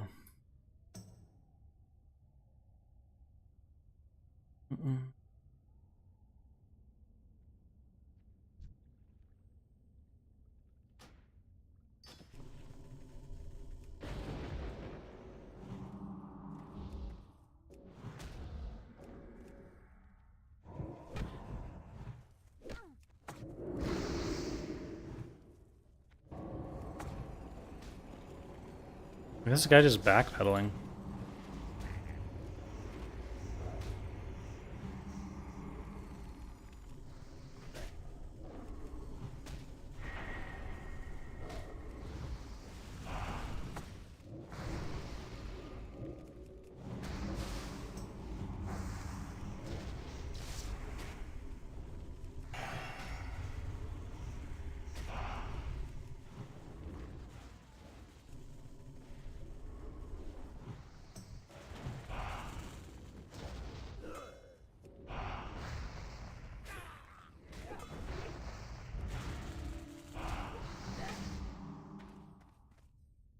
I don't really know. Do I have any food or water on this character? I always just get mage water, so I kind of screw myself over. Probably should leave. They're gonna res in 2 seconds.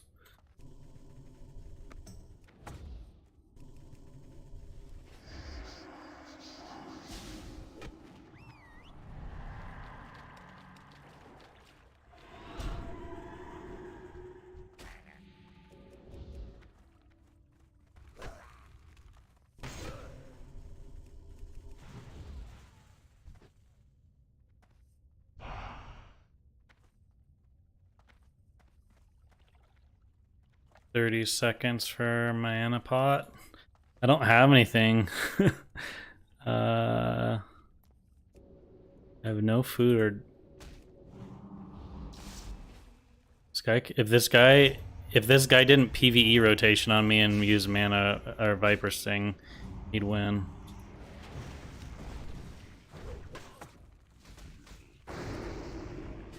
It's fine, we can last, we'll easily last long enough to...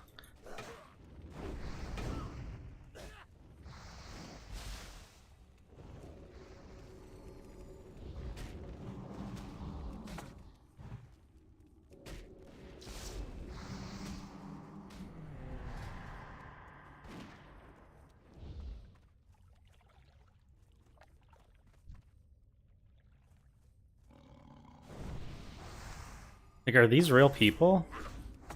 I don't know, that's kind of mean to say, but it's like...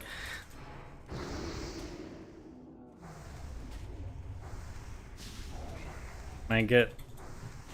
This guy won't even crit me, so I can't even get... There we go.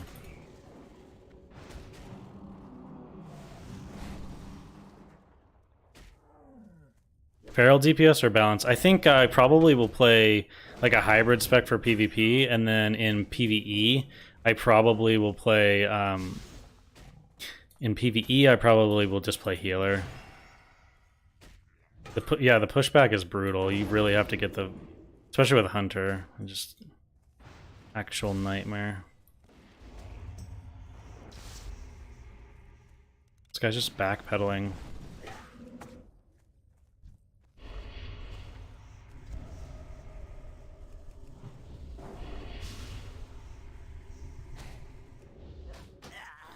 I think the play is just to get mana. What do you think about Melee Hunter? I mean, the Melee Hunter stuff looks interesting. It'll be interesting to see how it plays, right? Like, stuff on paper can sound cool or it can sound stupid, but then when you play it, it might just be awesome, or it might be kind of underwhelming. We'll just have to see. I think STV could be a cool zone at level 40. Yeah, true. It just... With the way they had been doing things, it just kind of seems...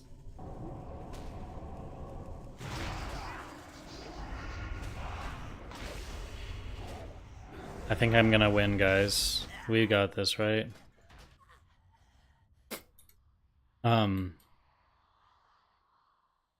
Yeah, SCV would be a cool zone, though. I just don't know what they do about... Like, it seemed like with Ashenvale, they liked the fact that the raid was in the same zone. So that's the only reason why I was thinking that maybe STV wouldn't be in, but who knows. I gotta go get water somewhere. Gotta find a mage or something.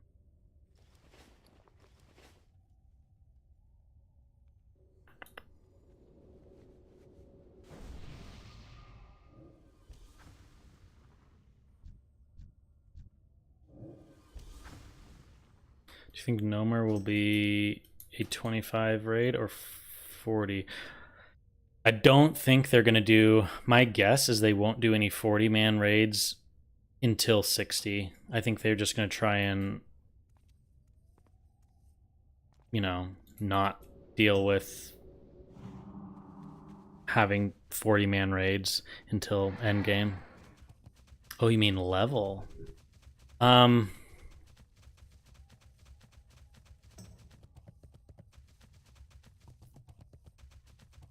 I could see them actually, you know, I could see them. This would be an interesting thing to do, right? I could see them putting out BFD, right? We saw BFD at BlizzCon. BFD seemed kind of easy. I mean, you have to realize they just had a bunch of people just show up, go into BFD, not having like played their characters at all, and they were clearing the content, right? So I don't think BFD will be hard. So what if BFD is their first raid? They allow people to hit level 25, do BFD, get a few pieces of gear, kind of get some understanding of how to play their class. Then they have Nomer as the next instance before they increase the level cap, right? So it's a raid at level 25. And that one, they actually leave the mob level as what it is. So maybe they're level 30 or 32. So it's much more difficult to complete, but the gear that it actually gives you is level 25. I could see them doing that, but who knows? I guess we'd have to see.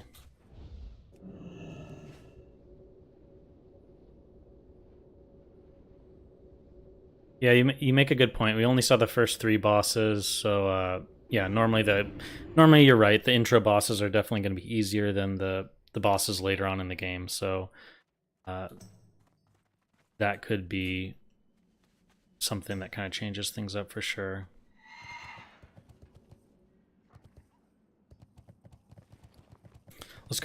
let's go do a AV and just try and have some fun PvP, pump some people. We'll still chat. But then I'll probably wind things down after this battleground. And then, like I said, I'm gonna try and stream every day, till the 30th, and then obviously once we get Season of Discovery, then I'll probably just be streaming like every second that I'm playing. But up until that point, I'll probably stream every day, just a few hours, to kind of just have some fun chats with you guys. Personally, I really like just talking about the game and getting excited, and it's one of those things that we can't play it right now, so it's fun to just chat and kind of theory craft on stuff. The fact that you said good luck, you'll need it, makes me think they'll make it harder. Yeah, that's true. They kind of hinted at, they did kind of hint at, because what's your other option? You put Nomergon at the level 40 cap, and it's like, then you either have to increase the mob level, or it's just going to be it's going to just be simple. So I don't know. Fun to theory craft all the cool builds we can put together. Yeah, I know, it's going to be exciting to, like, I just cannot wait to get into, like, guys, I'm bummed out because I deleted, like, it wasn't even that long ago. It was when I was making my Shaman PvP video, so like a week ago, I went through my hard drive and I deleted a bunch of videos that I had on my hard drive from early classic beta. And I wish I kept those because it'd be fun to look back at those now. But man, the level 30 stuff in the beta was just insane. It was the most fun I've had in the game. And to think that we'll just be like stuck at level 25 doing like dead mines and stuff to get some gear, get like our Priebus to go into like Black Phasm Deeps. It's just funny to think of them doing this and how like unique it will be. Because there's a very good chance that they do Season of Discovery, they learn stuff from it, and then they go forward with their next season, but they might never do the same kind of like gated content, or they might never have Ashenvale be the hub. So I think even if it doesn't go according to plan and it's not maybe quite as fun as we're expecting or whatever, it's definitely still going to be like a unique experience.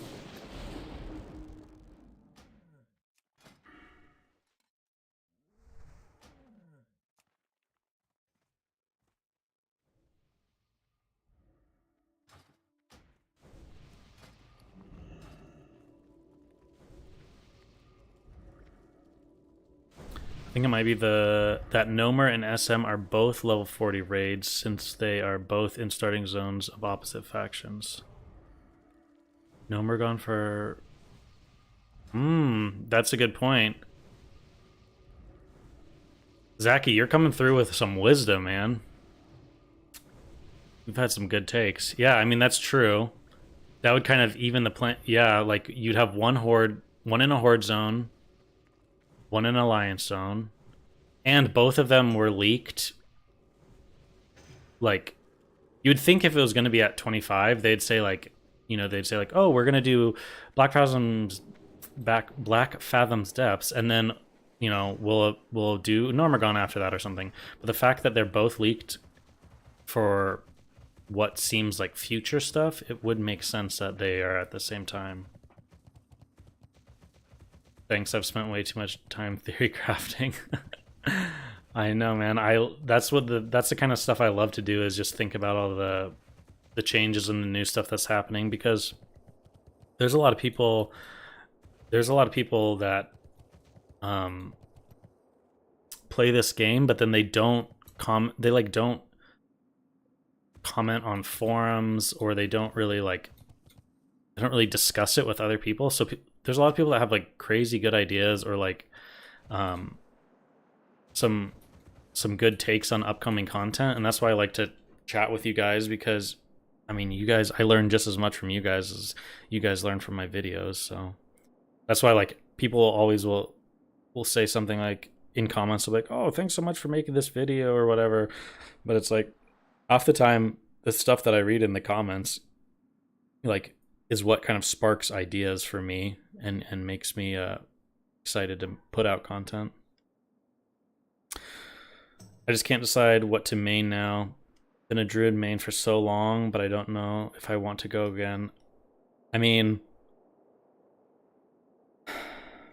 if I'm completely honest, I will be maining a druid in Season of Discovery because that's what people know me for on this content. If I wasn't, I would probably just choose Shaman as my main.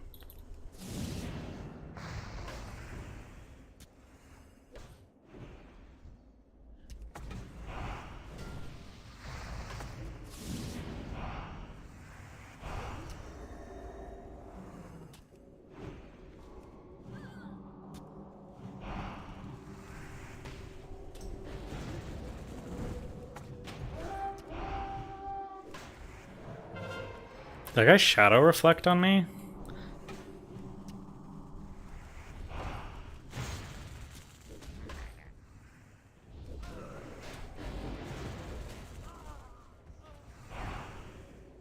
You just sit here and you let the archers, like, kill them for you? To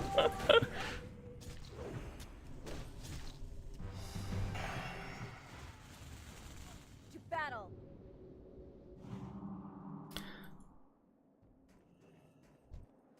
I just think, so for me personally, you have, like, with shamans, with the shaman, like, runes that you have leaked so far, the shamans have the same, like, tankiness as you would as a bear druid, but you're able to, like, use your other abilities, right? So, like, if I'm a shaman, I have the same kit essentially as a druid, but I don't have to, like, swap forms. So kind of, like, lessens the point of, like, druid, like, was so tanky with bear form, but now if, like, my shaman is just as tanky, but I'm, like, able to use all my spells, then it just feels like I'm handicapped as a druid, like, having to go into bear form, because, like, bear form still costs so much mana, right? So it's like, then once you're in bear form, you don't really want to switch out. So that's why I'm saying, like, I think if they wanted to make if they wanted to have what am I trying to say? Or if they wanted to have druid feel just as strong as some of the other classes, one of the main things they need to do is mana cost for shapeshifting needs to be cheaper, in my opinion.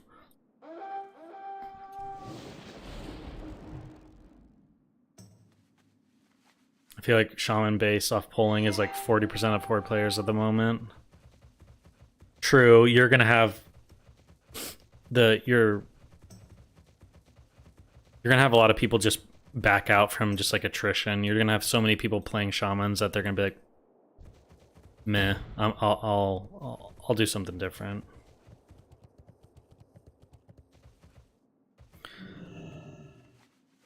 So we'll have to see. I think people need to realize too that, like, we just don't know. We know what's up to 25. Like, shaman sounds strong right now, but you might see that some runes later on are just so strong for other classes. And it could be that, like, Blizzard gets to use the level 25 bracket as almost like a test. They see, like, oh wow, we have like, oh, 20 people, or like 20% of people are playing shaman, you know, and only 5% of people are playing hunters. And so, like, then they actually introduce some runes that kind of spark people to want to go play hunter. So it's kind of cool how they can almost add balance to the game by just introducing different runes. It is pretty interesting.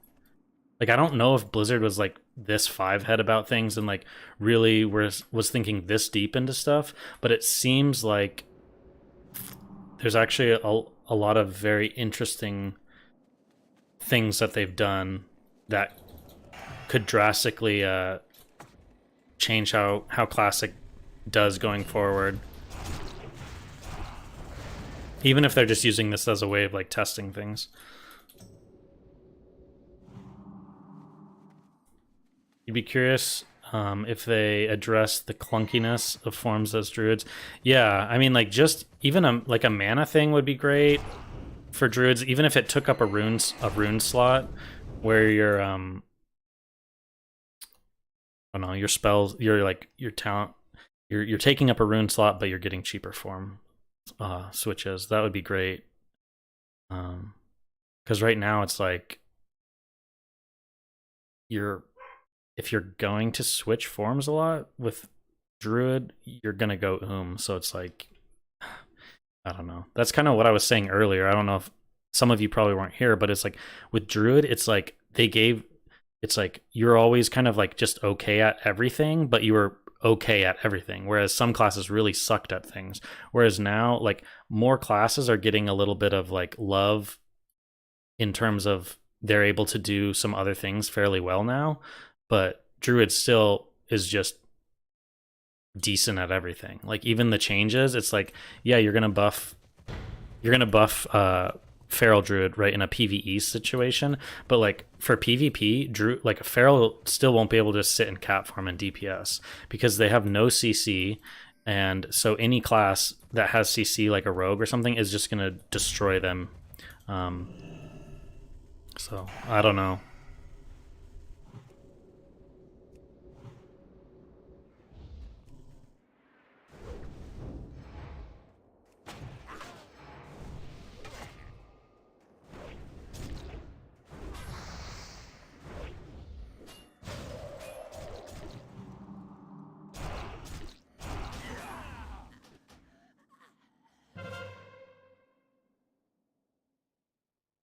Truly seems that they are. I think they are pretty stubborn when it comes to experiments, but this time it looks like they're super calm about it. I think it's because seasons are a little bit more forgiving, right? Like, it's not an expansion you're coming out with. You're coming out with, like, Season of Mastery is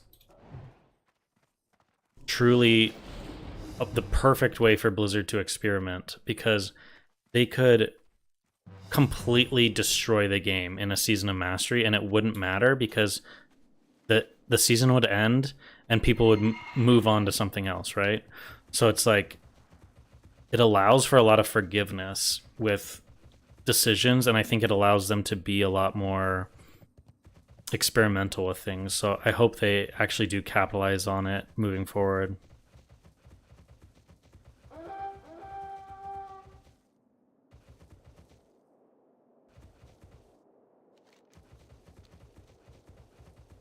My biggest complaint though right now, honestly with the new PvP system, is that they've got, and this is Season of Discovery too, like, if they have Season of Discovery at level, like, and you hit level 60 and the battlegrounds are the same as they are, it's going to be a nightmare. Like, they have to change the way the way you can gain honor, because right now there's literally no point in doing anything besides AV, which is a bummer, because if you like to just PvP, then it's like, good luck.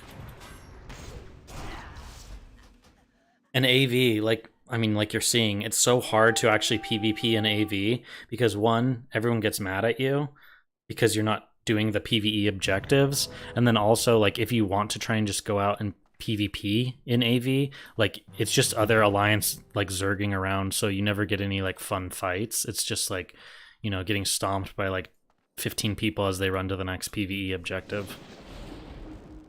Does Horde lose AV all the time in Era? It's really dependent on if you're solo queue. If you solo queue, I would say, like, yeah, you lose a lot, but there's people that like kind of pre-made, or like if you go in as like a group of like 5 and you focus on like back capping things, then no, it's a lot better.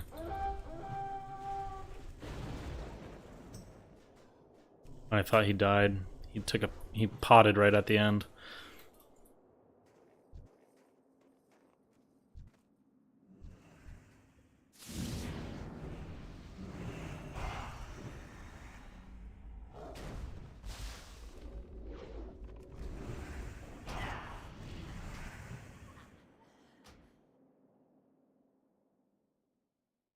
Oh, check new post. Did they say something about AV? Let's see.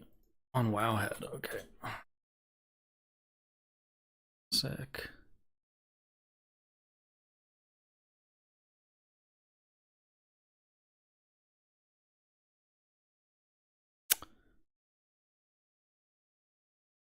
Did the interview with the developers?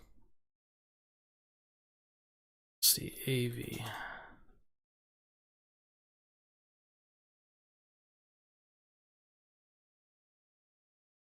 Speaking of degeneracy, I've heard a lot of positive feedback on the new ranking system on Classic Era. As of right now, many players are just going through Alterac Valley to get ranks while avoiding actual player versus player content. There are many purists in Classic WoW that just want to rank up in Warsong Gulch and actually fight the opposite faction. Unfortunately, there are so few games of Warsong Gulch happening on Realms. Is there anything for those players going forward? This is a question that is applicable even to Wrath Classic or Kata Classic. Warsong exists among the games. Well, let's see. I will say there are rated battlegrounds in Kata.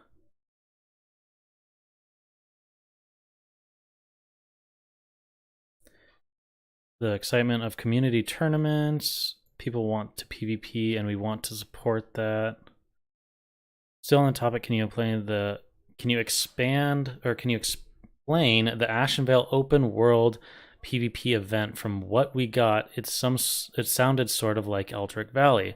Well, it is, but a bit different because you don't have to queue, and AV takes place in an instance zone. But if you're in an outdoor world, you're up against everyone else. The rewards we're putting in, which have different levels. Oh, so I wonder if Ashenvale will be like, if there'll be a point in doing it just outside of 25. There is a reward for just participating. There are also camps, some specific characters like a Horde Battlemaster. These camps are spread out throughout the zone, and maybe it is in your favor to defend these or attack these camps.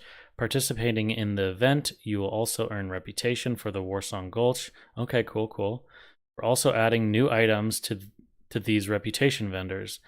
There are also going to be Ashenvale only mounts that you can use within the zone. Winning the event will also reward you with an item that has its own world buff. Oh wow, they are really making some changes, guys. I wonder if these world buffs or these things that you can get will be like worth it to do later outside of just level 25. Like if you will come back to Ashenvale at 60. You can even bring these to your raid and save them for later. Oh my god, that's so good, dude. Wow. Dude, they're props to Blizzard. I mean, honestly, props to Blizzard. They're actually making some change, like some big changes, and like not just like a change where it's just like a little bit of effort, but like things that actually are taking some time for them to develop and stuff. This is pretty cool. What you just described sounds like it could be the opening for the door of the fabled Ashara battleground, which was a large 40v40 map with 3 lanes, similar to Defense of the Ancients. It was one of the many unfinished projects during vanilla development. What I will say is that I think the outdoor world content that we're building in Ashenvale is more representative of what we want. We want there to be discoveries to encourage players to dig. Okay, so they're saying like we want to emphasize the more open world, non-instanced kind of stuff, and so encourage players to dig into unknown places. So it sounds like there'll probably be a lot of runes to discover for classes in Ashenvale. We want to build on the existing lore and fantasy of the zones and have more outdoor world content. Big approval of that. I think that's awesome. Because for example, like, I mean, look, right now, tons of people just sitting around in here just waiting to queue up for PvP, whereas like the idea of just like being out in these zones PvPing does sound a lot more fun. Whether that's new PvP events or new world bosses. Wow, they're even going as far as saying new world bosses, guys. I mean, they are like This isn't just like some little changes. These are some big things that like I don't know. I'm very impressed. Like I did not expect this. Like I remember like a day or two before on the WoW forums or on the subreddit on the classic WoW subreddit, people were literally saying like don't get your hopes up. They're not going to announce any kind of classic plus. Like that's way out of the scope of what Blizzard would do. Um so just to see that they're even if they're not the changes that some people want, it's crazy to see how much they're actually willing to put in. Like I really feel like this is like a testing ground for like WoW 2 or like, you know, Classic Plus or whatever, like an actual Classic Plus server. You feel like it's beta for WoW 2? Exactly. Yeah, that's exactly how I feel. From what it sounds like, they could have changed. They could have changed all the zones. They only True. I like that where it's like they're not changing things up. Like it's still the same WoW, but they're making it sounds like they're wanting to make enough changes to the open world where it's like encourages you to go and enjoy that WoW that you know, the like old classic zones, but like with new stuff. So basically exactly what people wanted, right? We're all going to we're all going to battle scarred heroes from all this world PvP and I'm here for it. I know, like I can't imagine like I don't know if it like is possible to play on a PvE server after. Like maybe maybe what you'll do is maybe like the world will be like in the PvE server, maybe the world will be available as PvE, but like if you step into Ashenvale, you kind of have to accept that it's basically quote unquote a battleground. So that's one thing, because I know some people really do like playing on a PvE server and I have no issues with that. I think it's good to have PvE servers, but I feel like if they're going to do that, they just have to make the whole zone like you know that you're stepping into Ashenvale and like it's contested. They couldn't have done what people wanted because no one wanted the same thing. Well, exactly. Yeah, you're always going to make someone unhappy. So I feel like with what they've announced so far, I'm extremely excited for things. You know, like is it exactly what I wanted? No, definitely not. But like the fact that they're doing so much is like I would have been happy if they had said like, oh, we're announcing classic era servers and we're tweaking, you know, this raid here and we're going to give some of the hybrid classes some more like mana regen. I'd be like, oh, okay, cool. That's cool. But like the amount of changes they're doing is like pretty stunning. Like it's not what I expected.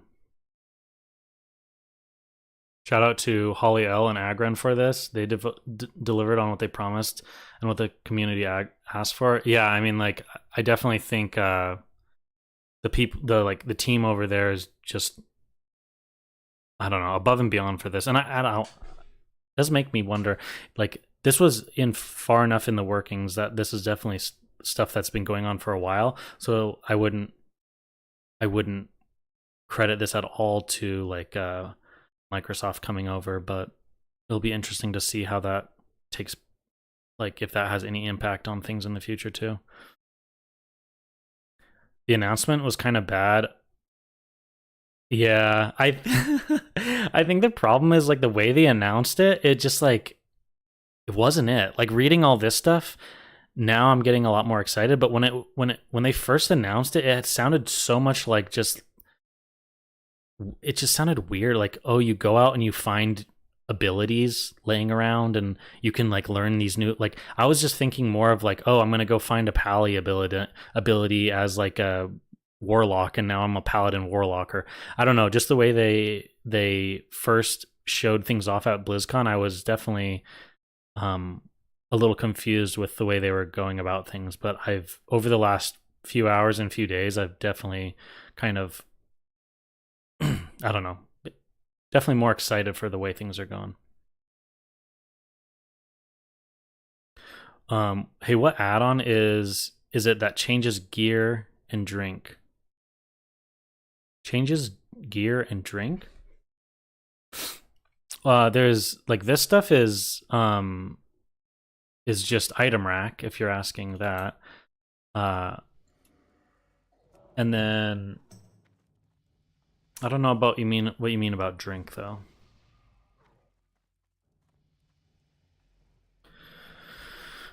Imagine arena PvP in classic. I wouldn't mind if they had like skirmish queue where you could queue up, but it had no rating. But I think I agree. I don't remember. I was watching a stream. It was someone who was like had competed in the tournament. It might have been Zico. It might have been Snuts. I don't remember who it was, but they just said like you have to understand Classic is so unbalanced that you could get away with doing rated battlegrounds, but Arena would be so unbalanced in terms of like the cookie cutters. Like, you know, a mage and a rogue would be amazing in 2v2. Everything else would kind of suck.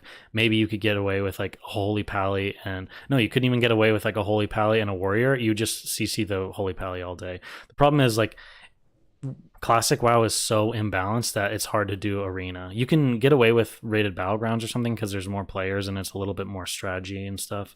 But yeah, I wouldn't mind seeing like a Arena queue system, but just not rated or where you're getting rewards for it. I just don't think that would be a good idea. Daenerys could be a level 50 zone with Oldham. Yeah, true. I thought about that too because they haven't done it. They did say they kind of wanted to, or even like what's the one in Wetlands? It's called like yeah, Grim Batol. Like they have Grim Batol that they haven't done stuff with. They have all Scarlet Monastery, Scarlet Crusade stuff. They have Furbolg. They have all the like Furbolg stuff at max level that they could play with. They have a lot of aspects of the game that kind of didn't get tied up that they could definitely delve into.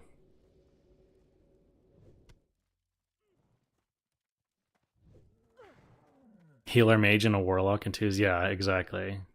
So like those things would be exactly. Those things would be fun. It would be fun to be able to queue up for twos just in like skirmish mode, but I don't think they should ever like I don't think tying rewards to that would be a good idea, personally. Maybe like you would maybe you'd get honor for doing it or something. I don't know. I don't even think you could do that though because people would just win trade, but who knows.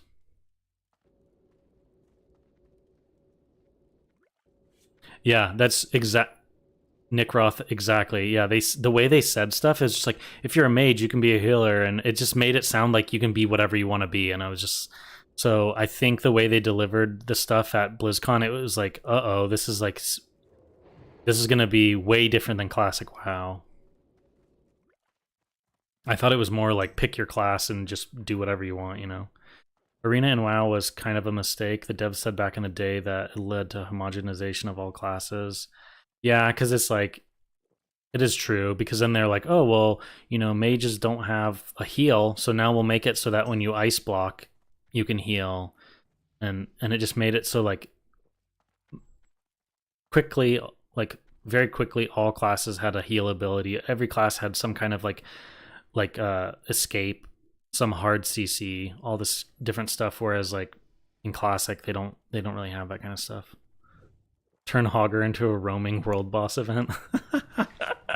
That would actually be good. That would be funny. Like, yeah, Hogger and his little gnolls pack up and move out, and they get stronger and stronger. They wander around the world, and you have to try and figure out where they're at.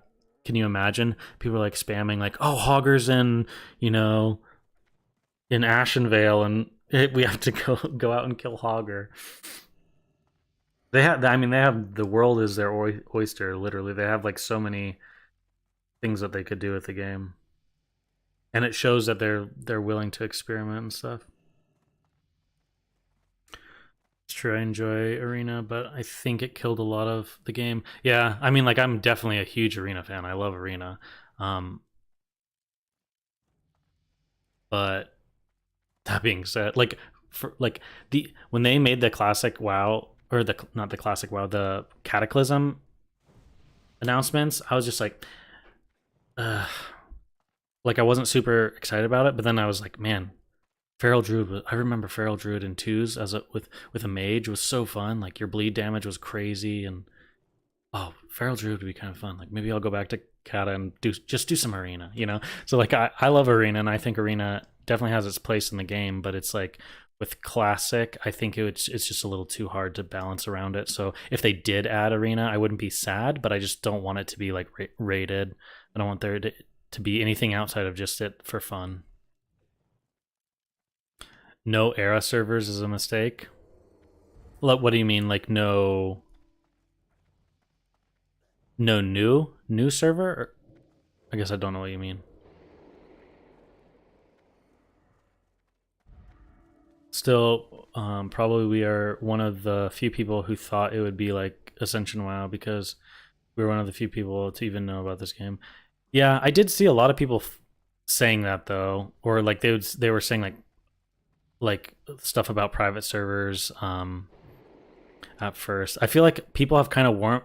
Maybe it just took some time for everyone to warm up to the ideas that they put forth, because I like when I was in watching like Twitch chat and people were reacting to the announcement, like the majority of people were pretty like pissed about it. So but now like I feel like a lot of the threads on the classic forums or on the subreddit, a lot of people seem to be kind of like interested and excited about the ideas. So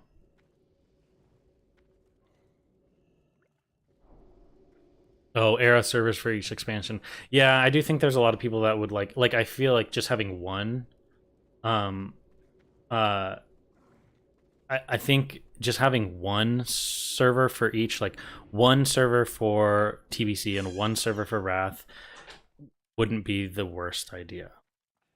And I think it'd be interesting if you were able to say you had a character on Era server like I do, right?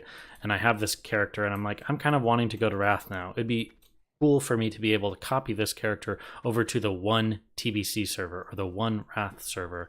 That'd be kind of cool. I can see where that would be nice, but I also think that I don't know, it's questionable because there's a lot of people out there that have made the argument that that just slowly starts to separate the communities more and more and more. So, and there's something to be said about that. I don't know.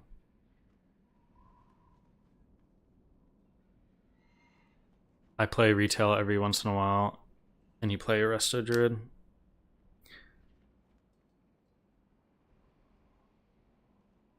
Yeah, I think there's something to be said about being able to go play other versions of the game kind of when you want, but your problem is just that, yeah, you're spreading the community. He tuned into Asmongold's stream late and he told McConnell 25 cap and BFD raid, and I literally thought he was trolling. Yeah, I mean, that's the thing. That's a tough one to like tell people that that's the plan and people be excited by it without kind of knowing the details. It's one of those things where you definitely have to hear more of like how they're planning on doing it. Because it's like, no, hear me out. It's not going to be like 25 forever, and it's not going to be like BFD is not the only thing we're introducing. So I am definitely excited. Okay, guys, I think today I'm going to end it here. Like I said, I'm going to try and stream every day up until Classic launch. Some days it might only be an hour or two.